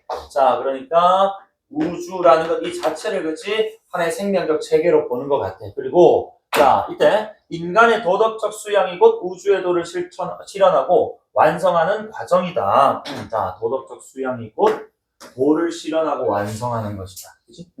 자 그러면서 자, 이때 이와 기 중에서 이는 자 중요한 거 나온다. 이는 그래서 만물과 인간 이 본성의 것이 근원적인 본체 라고 설명을 하고 있고 기는 이런 이가 것이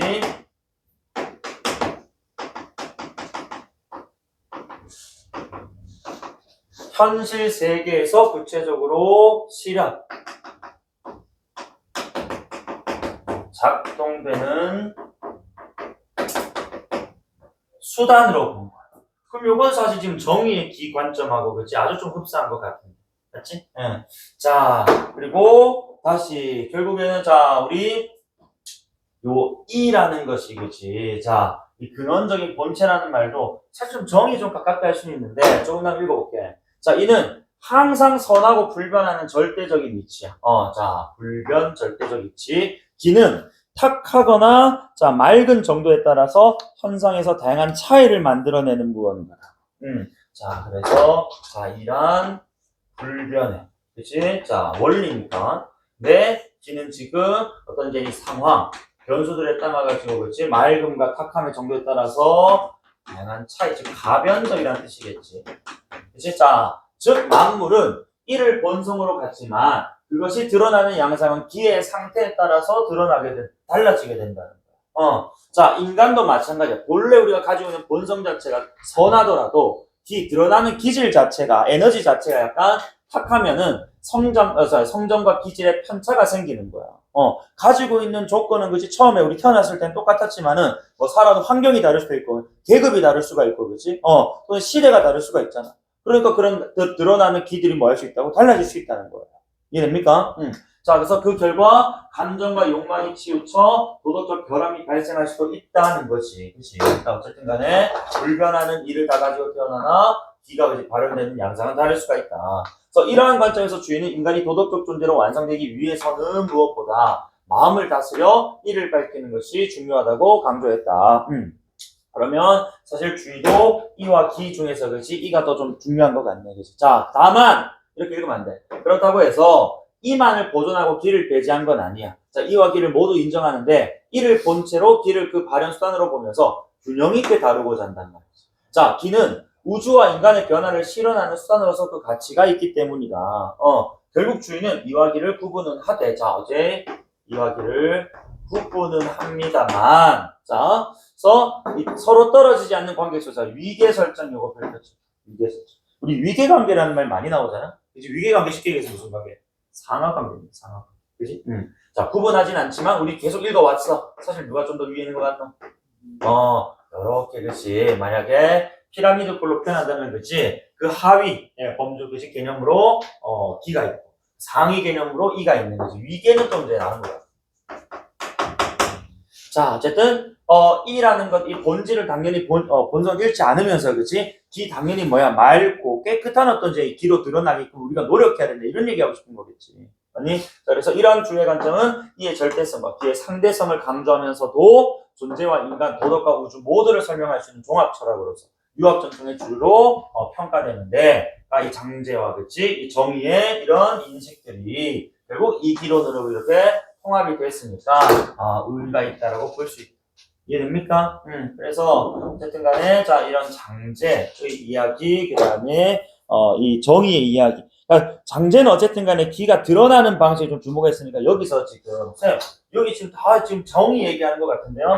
쌤이 읽었을 때는 이런 기가 지금 발현 차이가 지금 드러나는 것도 결국에는 올바른 방향으로 드러날 때고요. 그지? 그러니까 요즘 기가 드러나면서 또 주목한 것은 지금 뭐해?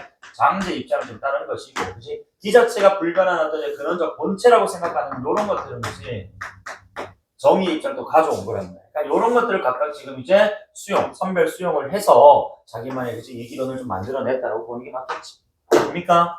좋아요. 자, 그러면은 인문예술 오늘 여기까지 하고, 자, 뒤에 사회문화인데, 사회문화 지문은 좀 가벼워요. 그래서 일단은 첫 번째 토지 행정부터 한번 해볼 건데, 자, 사회문화 7강 136페이지.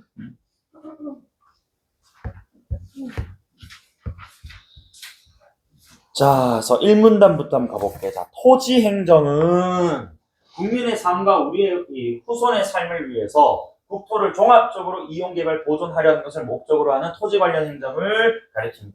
목적 시발 거창하네. 전부 다 그냥 몽골로 가는 거지 뭐. 그지?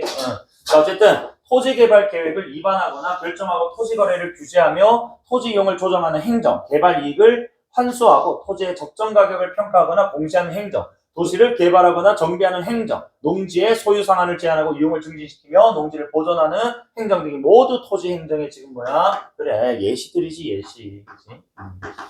어쨌든 목적 밝히고 토지 행정의 예시들. 그 중에서도 오늘 우리가 두 가지를 볼 겁니다. 그래서 토지 거래 허가제와 부동산 가격 공시제인데, 어쨌든 밑에, 자, 그래서 20세기 초까지는 토지의 이용 등에 대해 불간섭주의를 취했어요. 불간섭이니까 간섭하지 않겠다는 거. 너희가 뭐 처분을 어떻게 하든, 그지? 여기서 뭘 해 먹든 뭘 뭐 해서 살든 상관하지 않았다고. 그래서 자, 불간섭주의는 결국 소유자의 자유 및 지역 주민 자치의 보장. 하지만 20세기 중반부터는 국토 전체의 조화, 균형 있는 발전도 뭐 이게 또 목적이겠지. 자, 위에서 국토에 있는 각 지역이 담당해야 할 지역 질서를 설정. 여기 우리가 뭐 지역 자치 단체이지 뭐 출범하는 그런 뭐 배경이 되실 것이고. 어쨌든 그리고 우리나라 또 특성상 어때?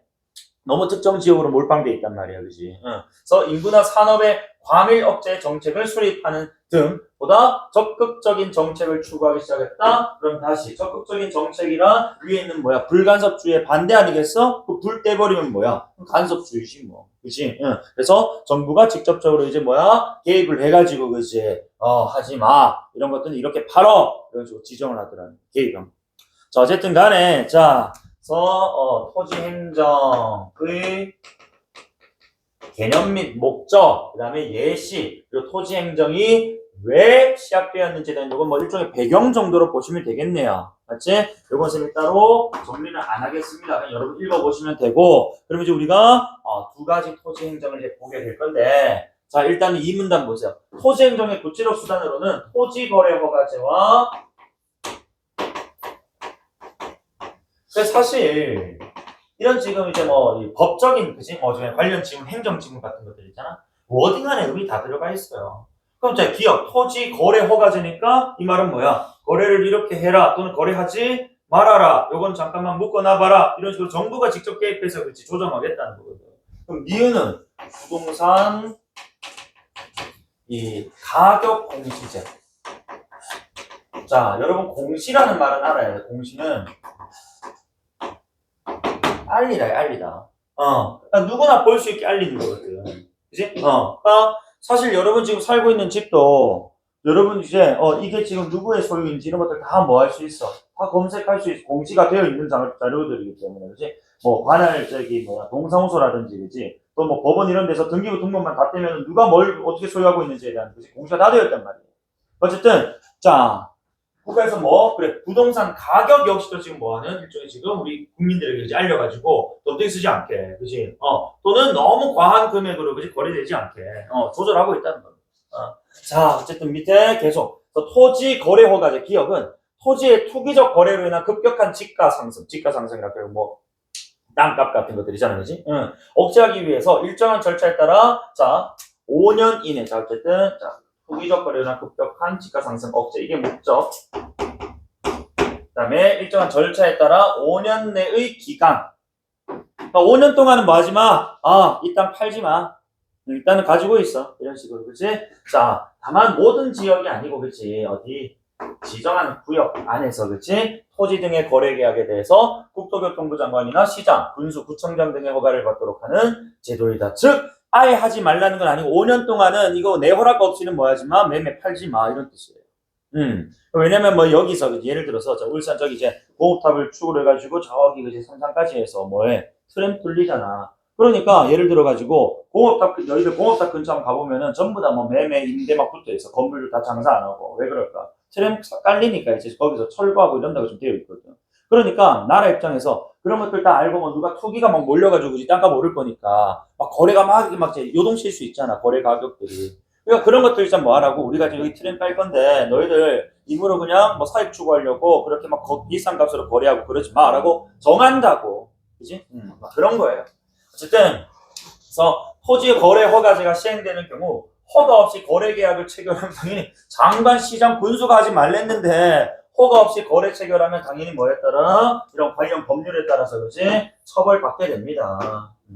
그 다음에 허가를 받지 아니하고 거래 계약을 체결한 때에는 계약이 당연히 뭐야? 효력 발생하지 않아야죠. 그래서 허가 없는 거래는 처벌과 그치? 계약 무효 이런 식의 자 상황들. 그 다음에 속임수나 그 밖에 부정한 방법으로 토지거래 계약 허가를 받은 자에 대해서는 그러니까 속인 거예요. 사실 우리가 뭐 투기 그런 목적이 아니고 사실 여기에 우리가 뭐 공공 뭐를 좀 지으려고 하는데요. 사기친 거예요. 그지? 예를 들어서 그런 경우라면 그치? 자 징역 2년 이하의 뭐까지? 징역이나 그치? 계약 체결 당시 토지 가격의 100분의 30, 즉 한 30% 이하의 금액으로 그치? 자 벌금에 그치? 이렇게 처할 수도 있답니다. 어쨌든 두 가지네 또 자 속여서 거래 허가를 받았다. 나중에 뽀록 났다 2년 이하 징역 또는 3할 밑으로의 벌금을 문제. 예를 들어서 내가 뭐 그 땅을 100억에 그지 매매를 했다 하면은 벌금으로 최소 이제 30억 그지? 부터 이제 시작해가지고 최대 30억까지 이렇게 벌금 낼 수가 있는 상황이고 그지? 큰 금액이기 때문에 하지 말라는 겁니다. 자, 그래서 어쨌든 간에 토지 거래 허가제 같은 경우에는 투기로 인해서 그지 지가의 상승 이것을 억제하려는 것을 목적으로 하고 있고 일정한 당연히 절차가 있어야 되겠지. 절차 없이 그냥 바로 그냥 때려보면 안 돼. 그리고 이때 토지 거래를 그렇게 약간 홀딩 시켜 놓는 것. 그치? 5년 이내예요. 5년 이내. 그러니까 뭐 6년, 7년 동안 그치? 이 땅은 팔려면은 허가 받아야 돼. 이러면 안 된다고. 5년 이내의 기간이 알겠지? 설정해야 되고 자, 다만 자, 여기서 중요한 게 이제 자, 두 가지. 여기서 자, 만약에 허가 없이 거래를 했다라고 하면 그치? 관련 법률에 따른 그치? 처벌 거고 법률에 들어가 있는 내용대로 처벌을 받을 것이고 당연히 그 거래 효력, 그치? 계약은 효력이 없을 겁니다. 그 다음에 뭐 속임수 또는 부정한 방법으로 만약에 허가를 받았어. 뭐 구청장이라든지 그치? 시장 군수로부터 그렇다면 어쨌든 2년 이하의 징역이나 그치? 또는 0.3.5 30%라고 하죠. 30% 이거는 그렇죠. 자, 거래 이 체결 그치? 계약이라든가 계약 체결 당시에 그치? 토지 가격 기준으로 30% 이하의 벌금을 문다. 그치? 여러분. 좋아. 자, 그리고 요 놈이 그러면 자, 이거 완전 그러면은 시장 분수가 완전 갑 아닙니까, 선생님? 자, 3분 토지거래 허가제는 헌법에 지금 이렇게 자, 그 관련 근거를 두고 있는데 헌법 제23조에서 재산권을 보장하면서도 재산권의 행사는 공공복리에 적합해야 된다. 122조에서는 국토 효율적이고 균형 있는 개발 및 보존을 위해 개인에게 제한이나 의무를 부과할 수 있다는 것을 규정으로 어쨌든 간에 요 두 근거를 통해서 그렇지 토지 거래 이 허가제라는 것이 적법하다. 또는 합헌이다라는 걸 지금 이제 얘기를 하고 있는 거야. 그래서 따라서 입법권자의 입법 형성권에 근거해서 법률로 토지 소유권의 처분을 제한하는 것은 합헌이라고. 그치? 헌법의 근거를 들고 있으니까. 자, 그래서 토지 거래에 대한 규정은 모든 사유지를 대상으로 하는 것이 아니고 아까 내가 특정 지역이라고 했잖아. 그렇지? 그래서 모든 사유지가 아니고 특정 그치? 투기 우려 지역이라든지 또는 지가가 폭등할 것으로 그치? 자, 예상되는 그런 지역들로 이렇게 제한을 두고 있다는 점에서 이거는 보편적 침해는 아니라는 자, 그다음 또 규제 기간이 몇 년 이내? 5년 이내였어. 이걸 뭐 10년, 50년, 100년 동안 킵해 두겠다는 게 아니라 그지? 5년 동안 그 이후에 추세는 또 이제 풀려가지고 이제 자유 거래가 가능해지겠지. 어쨌든 5년 이내. 그 다음에 거래 목적이나 거래 가격 등에 있어서 기준에 위배되지 않는 한 적법 절차에 따라 또 뭐로 받을 수 있었다고? 그래, 거래 아까 허가 받을 수 있었거든. 물론 이런 부적절한 방법을 쓰면 안 되겠지만, 어쨌든 자, 봐봐. 특정 지역 5년 이내. 그 다음에 허가를 안 해준다는 것이 아니야. 그지? 허가를 해주는데 말 그대로 뭐야? 특정한 조건, 절차에 따라서 그지? 이렇게 해주겠다는 거거든. 그래서 요 세 가지이기 때문에 자, 요 토지 소유권 처분이 완전히 금지되는 것이 아니라는 말입니다. 한 개 더. 자, 만약에 불허가로, 그치? 자, 이거 너희들 거래하지 마. 하면은, 뭐도 있다고? 불복 방법이 따로 있어요. 자, 이런 것들을 종합해 볼 때, 토지거래 허가제는 사유재산 제도의 부인이라기보다는 제한의 한 형태로, 그러니까, 부인, 완전 우리가 이제 인정해주지 않겠다는 것이 아니고, 그치? 제한의 형태로 봐줘야 되는 건 아니냐고. 그래서 그러나 입법 형성권이 무제한적으로 허용되는 것은 아니며 재산권의 본질적 내용은 침해될 수가 없다. 그럼에도 불구하고 아까 위에 헌법에서 규정하는 것이 자, 이 노란색 線괄호친 거는 아마도 요거 같아. 자, 불복 방법이 마련되어 있다는 거지. 그지? 내가 지금 이거 처분을 좀 해야 되는데 그 지금 이제 법원이란다. 뭐 구청이나 그지 뭐 시청 이런 데서 그지 안 된다고 하더라는 거야. 내가 이제 관련 근거들을 가져가서 내가 지금 이런 상황이고 여기 지금 뭘 세우려고 하는데 왜 안 해주느냐 해서 내가 뭐 할 수 있다고 그것을 바꿀 수도 있다는 거예요. 그래서 재산권의 본질적 내용 자체를 그지 침해할 수는 없다라는 거. 자 어쨌든 이렇게 자 정리 한번 해볼게. 자 토지 거래 허가제는 전면적인 것이 금지가 아니에요. 그죠?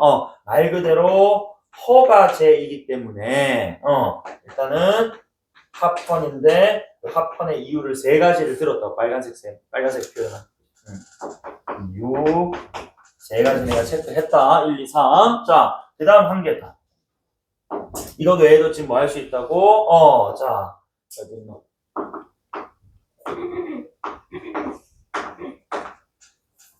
만약에 허가가 나지 않았어. 그러면은, 자, 이 불복 방법이 또 마련이 되어 있다는 겁니다. 불복 방법은, 여기서 지금 구체적으로 언급은 안 하지만 어디에, 뭐, 역시 뭐 법원에, 그지, 뭐, 법적인 그지 어떤 이제 도움을 통해서 이제 뭐 구제받는 그런 게 있지 않겠느냐는 거예요. 그치? 그래서 어쨌든 자 요거 2, 1, 2, 3 이거 따로 안 적을게 저기 있으니까 그다음에 금지가 아니고 허가 제도니까 그렇지 이거는 불법 방법도 있고 그래서 합헌이야라고 얘기하고 싶어. 알겠니? 응. 자 그럼 이제 부동산 가격 공시제 갈 건데 자 4문단 한편 부동산의 적정한 가격과 다시 가격 형성과 각종 세금 및 부담금 등의 형평성을 도모하기 위해 국토교통부 장관이 매년 1월 1일 현재 토지 적정 가격을 산정해서 집가 땅값을 공시하는 제도인 부동산 가격 공시제 역시 토지 행정의 구체적 수단일 수 있다. 어쨌든 간에 자, 이 지금 여기 부동산 가격 공시제의 목적이겠네, 그치? 어떤 지역은 너무 싸고 어떤 지역은 너무 비싸고 이러면 안 된단 말이야, 그치? 자, 그리고 자, 우리가 예를 들어 가지고 내가 지금 옥동의 땅을 가지고 있어. 그리고 미안한 얘기인데 저기 뭐야?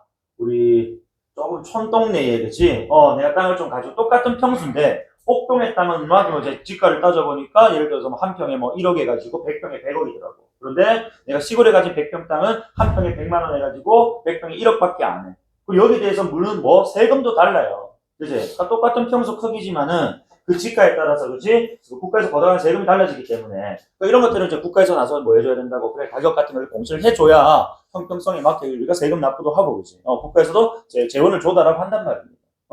그러니까 예를 들어서 똑같은 지금 평수라고 그냥 야 100평이면은 자 그 땅값의 50%를 세금 내 하면 100평 우리 옥동에 100억짜리 땅 가지고 있는 사람은 50억 내야 돼요.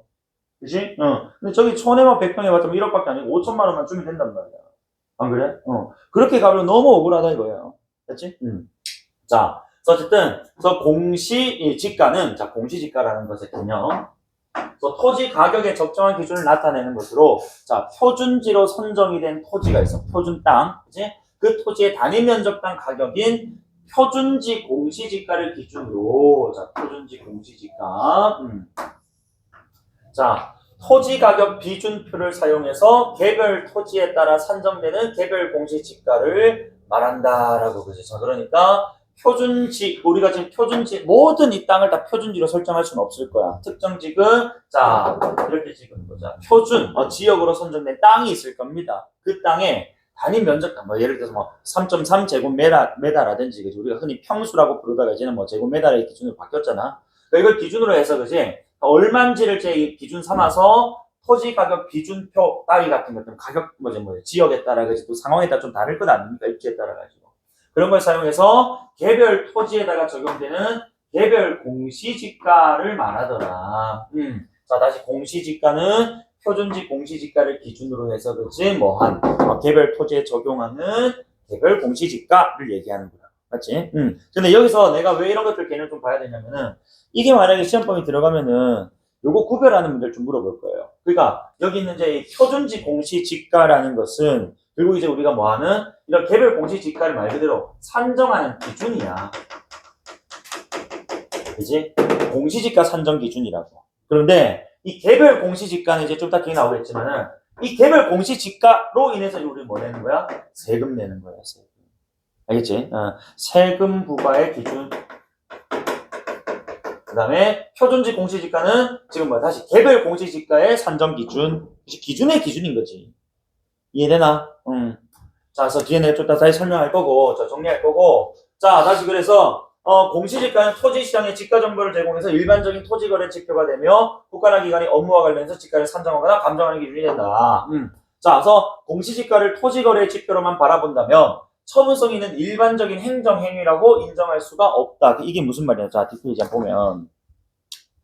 자, 이 지금 우리가 흔히 지금 딱 봤을 때, 이 토지 거래를 그냥 기준으로만 본다면, 이거는 우리가 뭐 그냥 뭐 하는 거야? 땅값을 그냥 뭐 설정하는 것이지, 이건 뭐 처분한다, 안 한다, 그런 개념은 아니잖아요. 그치? 그러니까 처분성이 없다. 자, 그런데 공시지가는, 자, 여기서 중요한 게, 보상액을 산정하거나 조세를 부과하는 기준이 될 수 있단 말이야. 왜? 아까 이 공시지가가, 그치? 자, 표준지 공시지가가 개별 공시지가가 돼버리는 순간 세금 부과 기준이 돼버린다고. 자, 또는 예를 들어서 나라에서 뭔가를 좀 세우려고 하는데, 그치? 자, 트램 깔려고 하는데 저기 내 땅이 지금 지나가야 되더라는 거야. 트램 이제 이 경로에. 그래서 저 땅을 나라에서 사야 되는데, 그치? 저 땅을 얼마의 어떤 이제 기준, 그 이제 돈으로 삼아야 되는지에 대해서 그냥 뭐 민간 부동산의 그 거래 기준을 가지고 오면 안 될 거 아닙니까? 결국 표준의 어떤 이제 이 거래 기준이 있어야 되는데, 그것을 표준지 공시지가를 기준으로 해서, 그지? 만들어낸 개별 공시지가를, 그지? 바탕으로 계산하겠다는 뜻이에요. 그래서 결국 자, 단순한 기준에 그치지 않고 사실상 한정액으로 작용을 해서 뭐로? 구속적 기능을 가져. 이게 다시 뭐 일반적인 처분을 하고 안 하고에 있는 일반적 행정행위라고 할 수는 없어. 그지? 그것을 막 막고 하는 것은 아니지만은 이걸 지금 뭐야? 기준으로 삼고 있기 때문에, 그지? 구속적 기능은 있다라고 보는 거야. 자, 다만 이게 따라서 제한적으로 공시지가를 처분성이 있는 행정행위라고 인정하는 부분 행정행위 인정설이 다수설로 받아들여지고 있다. 그럼 다시 여기서 분명히 처분성이 없다. 사고 파는 게 아니라고 했으니까, 그러니까 처분성이 있는 일반적 행정행위라고 인정할 수가 없었거든. 그러니까 일반적이라고 할 수 없었으니까 예외적 상황에서는 뭐가 처분성이 있는 걸로 봐야 되지 않느냐는 거지. 아니, 그 예외적 상황이 뭐가 되는 거야? 이런 보상액 산정이라든지 세금 부과의 경우는, 그치? 어쨌든 처분을 해서 우리가 뭐야? 그를 통해 뭐야? 처분한 금액을 바탕으로 세금 걷어들이고 보상액을 준다, 뭐 받는다라는 개념이니까, 여기서는 부분적으로 지금 뭐가 있다? 처분성이 있는, 그치? 부분 행정행위 인정설이라고 지금 표현하는 거예요. 맞지? 자, 그래서 즉 공시지가에 따라 세금을 부과하거나 표준지 공시지가를 기초로 개별 공시지가를 산정하는 것에 만약에 불복해. 그러면 그 자체 위법성을 다루는 게 아니라, 왜 우리 거 공시지가 이렇게 매깁니까?가 아니라 뭐 해야 되냐면, 이게 중요해. 공시지가 결정 취소를 구하는 행정소송을 제기해야 된다. 예를 들어가지고, 자, 내가 지금 가지고 있는 땅이 원래는 저기 시골에 뭐 한 10억짜리 땅이 있었대. 10억짜리 땅이 있었는데, 거기에 이제 뭐가, 그래, 예를 들어서 안 좋은 건 뭐 있노? 쓰레기 투기, 뭐 이제 쓰레기 저기 뭐야 처리장 이런 것들이 지금 이제 들어선다고 하더라고. 그래서 원래는 내가 그게 들어선다고 하기 전에는 10억이라는 것이 개별 공시지가를 이렇게 인정받아가지고 그에 따른 세금을 내고 있었다고. 그런데 쓰레기 처리장이 들어오다 보니까 내 땅값이 좀 어떻게 된다고? 상황에 따라서 좀 떨어질 것 아닙니까? 그래서 자, 10억의 가치가 아니고 지금 사실상 5억이 됐다라고 하자고. 그지? 그런데 국가에서는 자꾸 이 땅을 지금 얼마의 가치로? 10억의 가치로 자꾸 계산해가지고 나한테 세금을 내라고 하는 거야. 예를 들어서 10억에 30%면 3억이잖아. 자꾸 나한테 이제 5억짜리 땅이 돼버렸는데 3억의 세금을 내라니까, 이거 지금 나라에다 대고 왜 그렇게, 그치, 세금 내게 하느냐가 그게 아니고 어디로 가야 된다고? 공시지가 결정을 좀 취소해달라. 이제는 10억이 아니라 지금 뭐가 됐다고? 5억이 돼버렸는데 왜 자꾸 공시지가 그 옛날 거 가져와가지고 10억에 대한 세금을 자꾸 내라고 하느냐. 그러니 공시지가 결정 취소를 좀 해달라. 또는 변경을 좀 해달라. 이런 소송을 걸어야 된다. 알겠지? 그러니까 세금 내라고 하는 것 자체는 불복하면 안 돼. 세금 내는 거 우리 국민의 의무야. 그치? 납세 의무가 있잖아. 그러니까 만약에, 그치? 자, 그래서 표준지 공시지가 기초로, 그치? 개별 공시지가 산정하는 것에 대해서, 그치? 내가 불복을 한다면 그 행위 자체를, 그치? 소송 거는 게 아니고 개별 공시지가를 다시 계산해 주세요라는 소송을 걸어야 된다. 행정소송. 알겠지? 자, 그래서 다시 정리를 할게. 그래서 부동산 가격 공시제라는, 자, 요 개념은 일단 토지의 가격을 산정해서, 그치? 자, 대내외적으로 공표를 하는 거야. 그래서 아까 뭐 형평성 뭐 이런 것들을 그치? 자, 달성한다고 얘기를 했었는데, 자, 여기서 이제 자, 뭐 조세 부담금의 형평성 도모 및 지가 정보 제공인데, 여기서 중요한 게 이제 자, 표준지 공시지가. 그 다음에 개별 공시지가. 요 개념들이 좀 중요했다. 그치? 응. 자, 그래서 표준지 공시지가는 다시 한 번 더, 자, 개별 공시지가의 산정 기준이었다. 그치?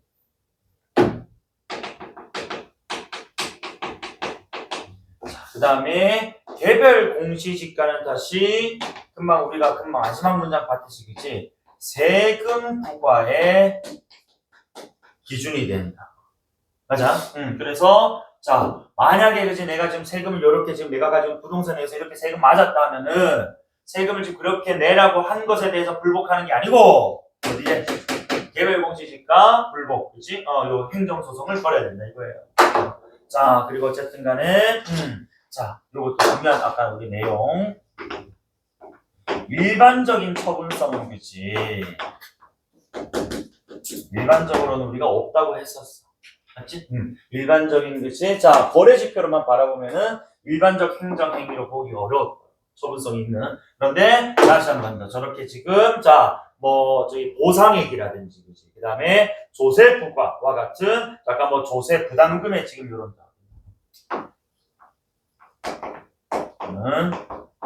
부담금의 이 형평성과 관련해서는 처분성이 있는 것으로 봐야 된다는 겁니다. 아니? 자, 그래서 그렇기 때문에 사실은 자, 그렇기 때문에 밑에 마지막처럼 이게 사실 좀 약간 말이 좀 이제 조금은 미흡한데 행정소송을 제기할 수 있는 이유가 사실 요것 때문이다 이렇게 요렇게 지금 인과관계가 설정이 돼야 돼. 만약에 처분성이 없었다면은 여기 대해서 그지 뭐 할 수가 없다고. 그래서 불복의 어떤 이제 여지가 없어져 버린다고. 그런데 지금 처분성이 있는 것으로 지금 본다는 것은 내가 만약에 세금을 좀 과하게 때려 맞았다. 개별 공시지가에 그치 이 설정이 너무 높아서 그런 것이다라고 하면은 여기 불복해서 뭐 할 수 있는 거라고. 행정 소송을 걸 수 있는 그런 근거가 된다 이런 뜻입니다. 요거 얘기하고 싶었던 것 같은데 지문이 조금은 매끄럽지 못하게 끝이 나버린 거야. 알겠지? 처분성이 있다. 행정소송 가능하다. 자, 그 다음에 자 사회문화 9강 넘어가 볼까? 8강이네. 미안하다. 자, 아니다. 미안해. 9강이다. 내가 9강 했지. 자, 그래서 시간 좀 애매해서 그냥 쭉 할게. 쭉 하고 이것도 쉬고 이거 한 개밖에 안 남았잖아. 다 해봐. 자, 그래서 1문단부터 보면은 요건 이제 우리가 뭐 민주주의, 시민 참여형 민주주의의 유형 네 가지 소개를 하고 있거든. 자, 한번 가볼까. 그래서 시민 참여에 대한 긍정적 관점은 고전적 민주주의 이론가들을 중심으로 주창된 이래 1960년쯤 이제 현대에 이르러서 참여 민주주의 이론으로 발전을 했답니다. 자, 이들은 민주적인 사회체제가 제대로 기능하기 위해서는 조건, 자, 시민에게 일정한 시민적 자질이 요구된다고 보았대요. 어쨌든 간에 민주적 사회체제, 시민들에게도 그렇지 시민적 어떤 제 자질이 필요하다.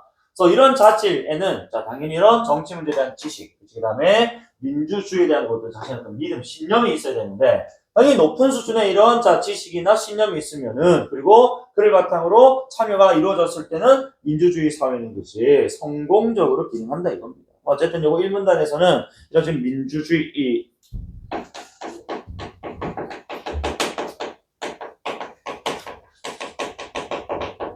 시민 참여 민주주의에 대한 이야기를 좀 하고 싶은 것 같고, 그치?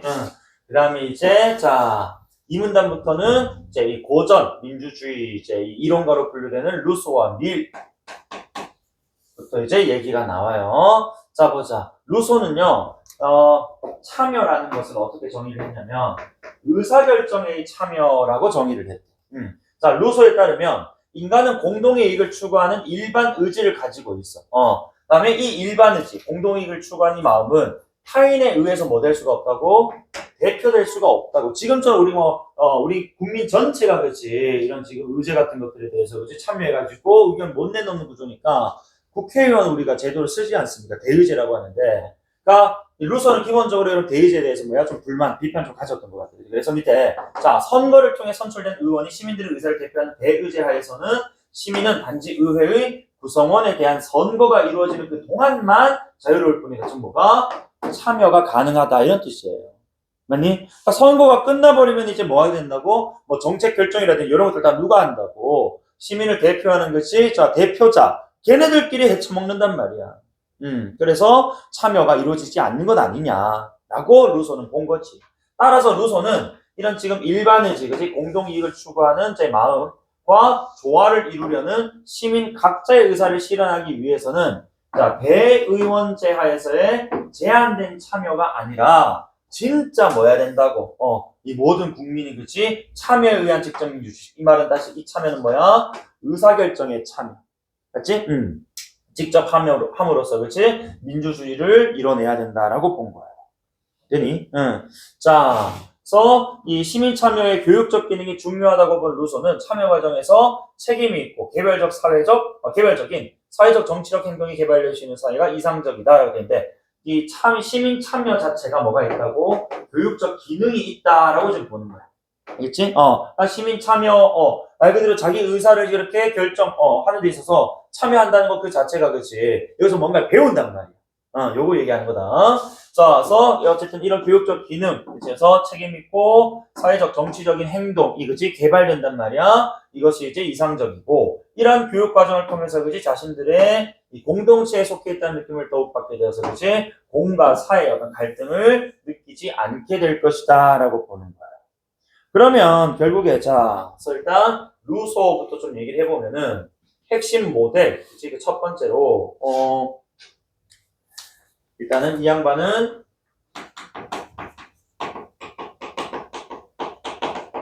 직접 민주주의를 주장했네. 그치? 직접 민주주의. 그 다음에, 자, 대의제는 부정하고. 그치?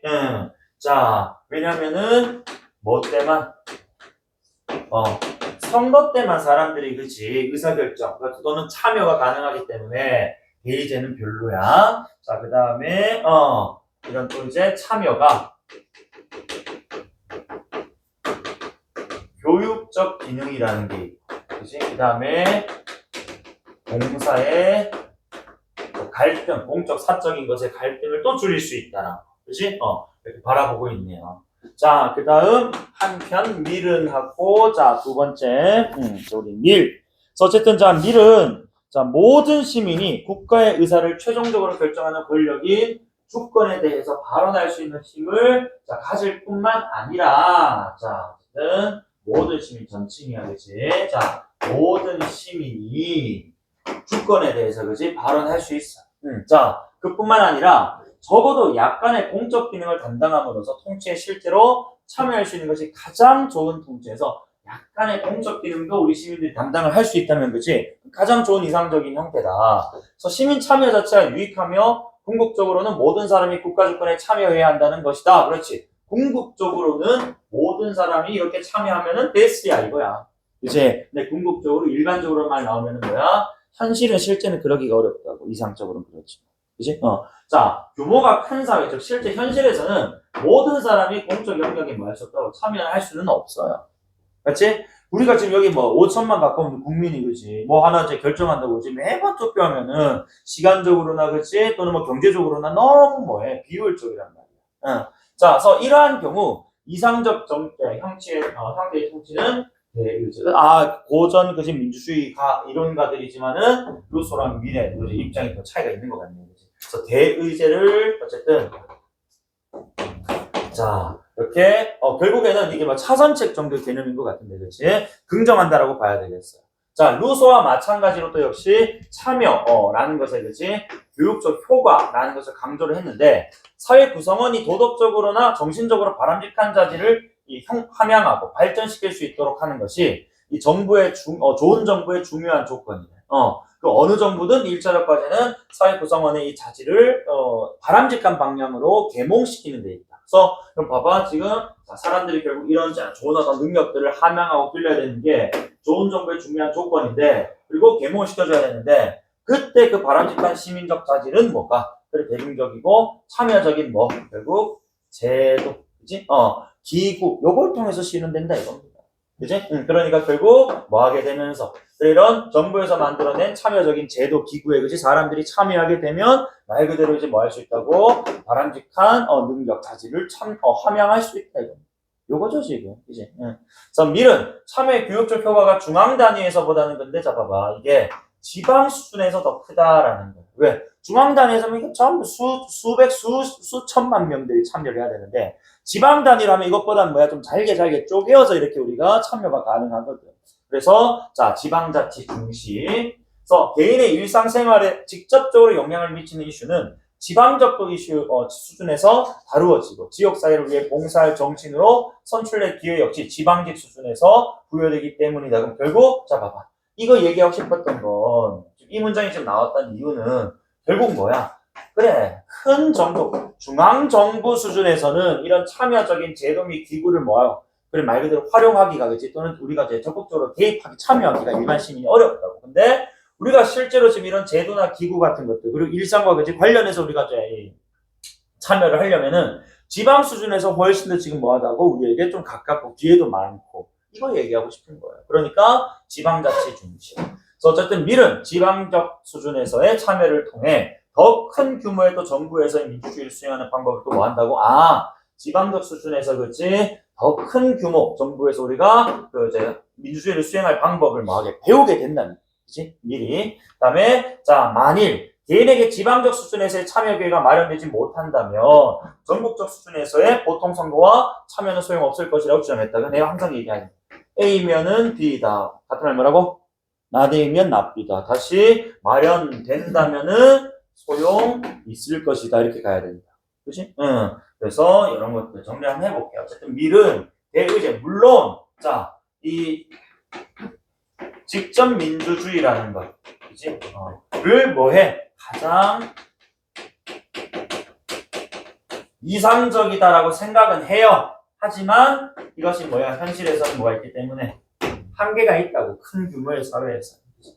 자, 그리고 이 참여라는 것의 교육적 기능에 대해서도 얘기를 했거든, 그치? 다만 이것은 지금 어디? 자, 일단 역시 이 제도나 그다음에 기구 같은 걸 활용을 하는데 이것은 지금 어디에서부터 시작을 해서 지방 단위에서 시작해서 그렇지 중앙정부로 더 큰 이 지금 이 수준에서의 그렇지 민주주의 달성하는 방법을 일단 배워서 가는 것이 그렇지 가장 좋다.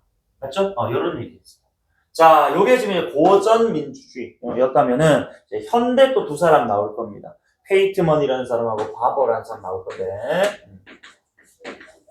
한번 가볼게. 자, 시민 참여에 대한 루소와 미래 관점은 참여 민주주의. 여기도 근데 참여 민주주의라고 했던데.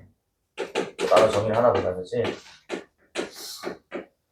자, 그래서 발전에서 현대 사회의 시민 참여에 대한 논의로 이어지게 되는데 참여 민주주의 이론에서 시민 참여는 국가나 지방자치단체를 비롯해 다양한 영역에서 시민이 결정과 집행에 참여한다는 의미로 확대가 되어서 그래서 이에 대한 대표적인 이론가로 페이트먼과 바버가 있는데 자 페이트먼부터 먼저 자 현대사회에서 삶의 다양한 영역으로도 표출되는 집단적 불만 그다음에 이 소외감을 해소하는 방안이 바로 뭐다? 참여다. 즉 다시 그래 집단적 불만과 소외감 해소가 곧 참여다.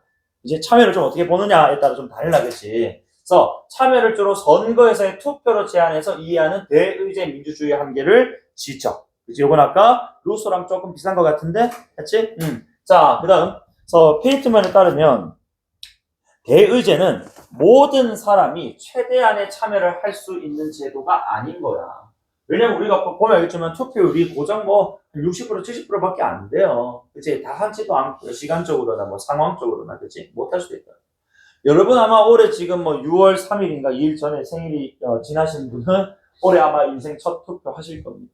이제 좀 있으면 제 지방선거니까 시장 뽑고 이제 구청장 뽑고 시의원, 구의원, 도의원 또는 요 동네 그지 의원도 다 뽑는데 첫 투표가 좀 지방선거는 좀 정신없대, 사실.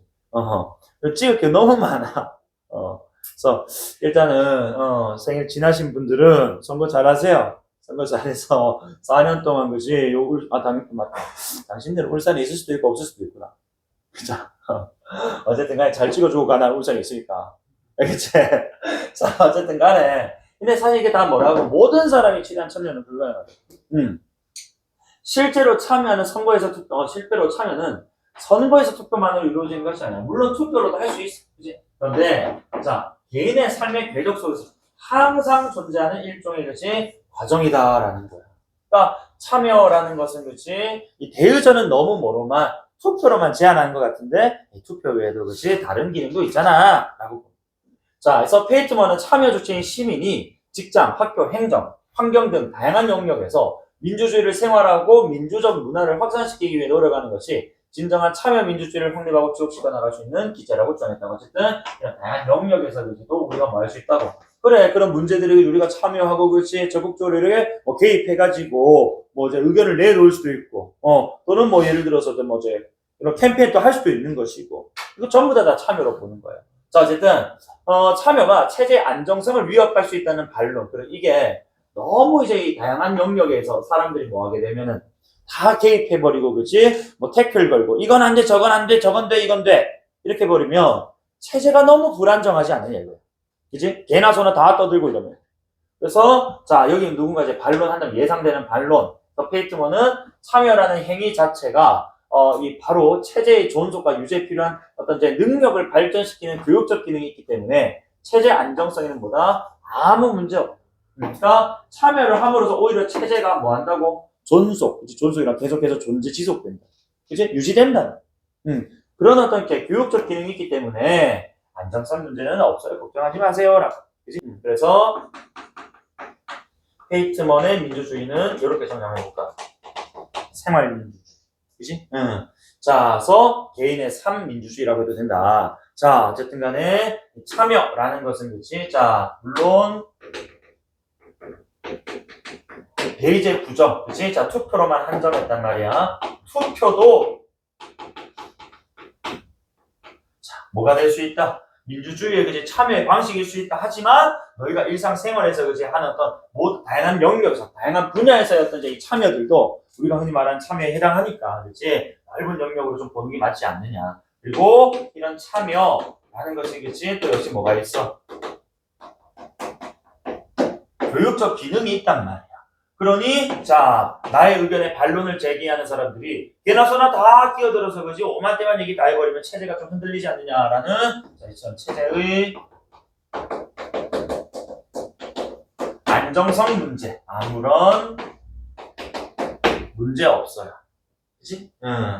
왜냐면은 이 교육적 기능이라는 게 바로 체제가 존속, 유지가 될 수 있도록. 우리가 이렇게 하면 이런 민주주의가 더 발전하구나. 이런 것들은 우리가 이렇게 나서면은, 그지? 폐해들은, 그지? 없앨 수가 있구나.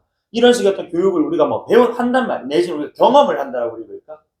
그렇게 되면 어떻게 된다고? 이 사회에서 필요한 부분은 더 이제 신장 고양될 것이고, 불필요하고, 그지? 악습 같은 것들은 사라질 것이고 하니까 또 존속되는, 맞지? 체제가 더 견고해진다는 거.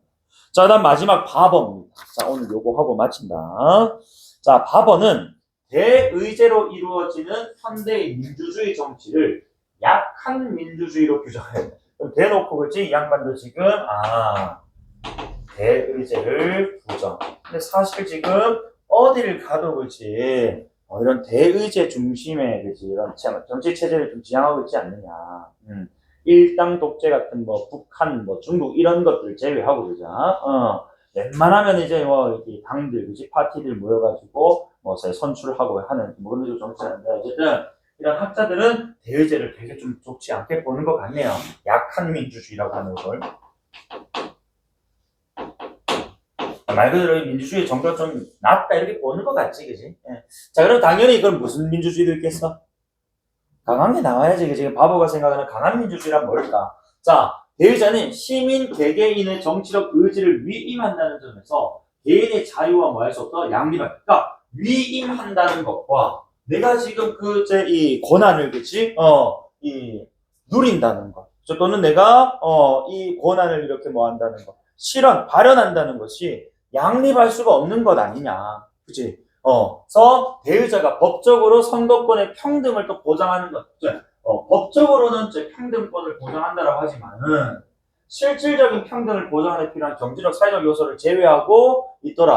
아까 사실 뭐 우리가 법적으로는 누구나 그지 만 18세 이상의 그지 이 국민들은 다 선거 투표가 가능하다, 참여 가능하다라고 얘기를 하지만은 실제로 경제적, 사회적이라도 수준에서는 뭐야, 뭐 불가피하게 그지 못할 수도 있거든. 그러니까 이런 것들 좀 제외하고 있지 않느냐. 또 이 두 번째, 세 번째구나. 시민 참여를 유인하고 촉진하는 요소를 발견하기가 어렵다. 내가 저거 해서 좋을 게 뭐 있냐, 이거. 그지? 내 의견을 제대로 전달해주는 사람이면 모르겠지만, 그렇지 않은 어떤 제 의원들, 후보들이 넘쳐나는 식으로. 어쨌든, 왜 그렇게 생각했는지, 크게 세 가지. 그래서, 자유와 위임은 공존이 안 돼. 그지? 그 다음에, 자, 사회적, 경제적인 어떤 요인들은 외면을 했어. 그 다음에, 참여를 이끄는 요소가 너무 적어. 그치? 자, 그래서 이런 것들을 근거로 대의제는 약한 민주주의. 자, 그럼 다시 강한 민주주의는 또 뭐냐? 자, 보자. 강한 민주주의는 참여 민주주의를 통해 이루어진다. 자, 다시. 과거에 따르면 참여 민주주의는 시민 교육으로 굳건해지며, 그렇지? 그 다음에 민주 시민적 태도와 다양한 참여 제도, 태도와 또 참여 제도 이런 것들을 통해서 그치 공동의 목표 추구, 상호작용을 하는 시민의 정치 공동체에 의존하더라. 다시 해서 아이고 이거 중요한 거 아닙니까? 내가 봤을 때 이거는 절대 기출을 되긴 어려. 출제가 되기 좀 어려울 거야. 나라가 민주주의가 아닌데 무슨 시가 민주주의? 나라가 지금 봐라, 뭐 갑자기 깜빵 들어간 새끼 자꾸 뭐 불러오라고 하고 그지? 그 다음에 솔직히 뭐 그분도 그분이지만은 다 마음에 안 들거든. 나 대선 안 했잖아. 지난 선거 때 대선 투표 안 해서 뽑을 사람이 없고 2번 연속 안 했거든.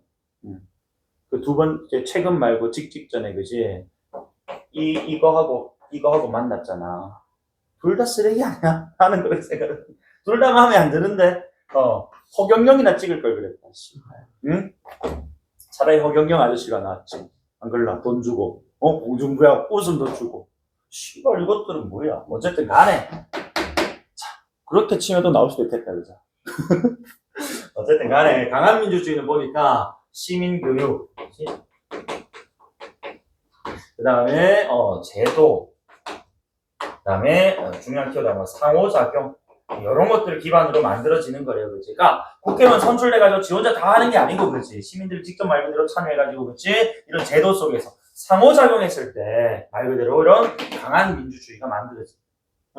자, 그래서 한편 바버는 참여 민주주의가 개인들의 자치 능력을 무한히 신뢰한다는 비현실적 가정에 기초한 것은 아니다. 그러니까 다시. 그러니까 이런 것들 하니까 상호작용 이런 것들 주니까 개개인의 능력들을 너무나도 이제 믿고 있는 것 아닙니까? 근데 그건 또 아니에요. 자, 그보다는 소수의 사람이 다수의 평범한 사람을 지배하려는 데서 생기는 실수. 이게 뭐야? 세 글자. 대의제. 그지? 대의제에서 발생하는 어떤 문제점보다는 사실 사람들이 이렇게 모두가 그지? 다수 사람들이 상호작용하면서 만들어나는 그지? 생기는 실수가 더 적을 거라고. 없지는 않아. 실수가 있을 수 있어. 다수 사람들이 그지? 자, 자신을 다스리는 데 생기는 실수가 생길 수 있지만은 어쨌든 뭐가 더 많기 때문에 대의제로 인해서 그지? 생기는 실수가 더 많기 때문에 그래서 이제 모든 시민들, 웬만한 많은 시민들이 참여하는 상호작용의 어떤 강한 민주주의가 더 중요하다라고 보는 거. 그리고 또 그는 개인들 간의 의견 불일치는 참여 과정에서 이루어지는 다시 의견 불일치가 있더라도 뭐 할 수 있다고 다시 상호작용 통해서 해결 가능하다. 어쨌든 상호작용이라는 것이 좀 중요해. 맞습니까? 그래서 시민교육, 제도, 그다음에 이 속에서 상호작용, 강한 민주주의. 됩니까? 네.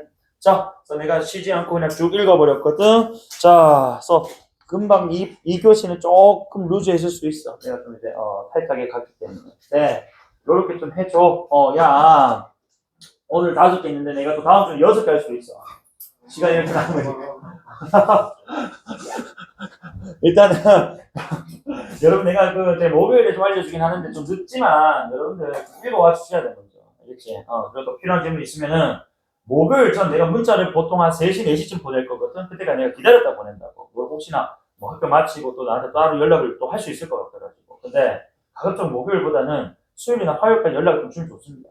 필요한 질문 있으면 이것 좀 해주세요. 이건 꼭 먼저 좀 이거는 수업으로 좀 듣고 싶습니다.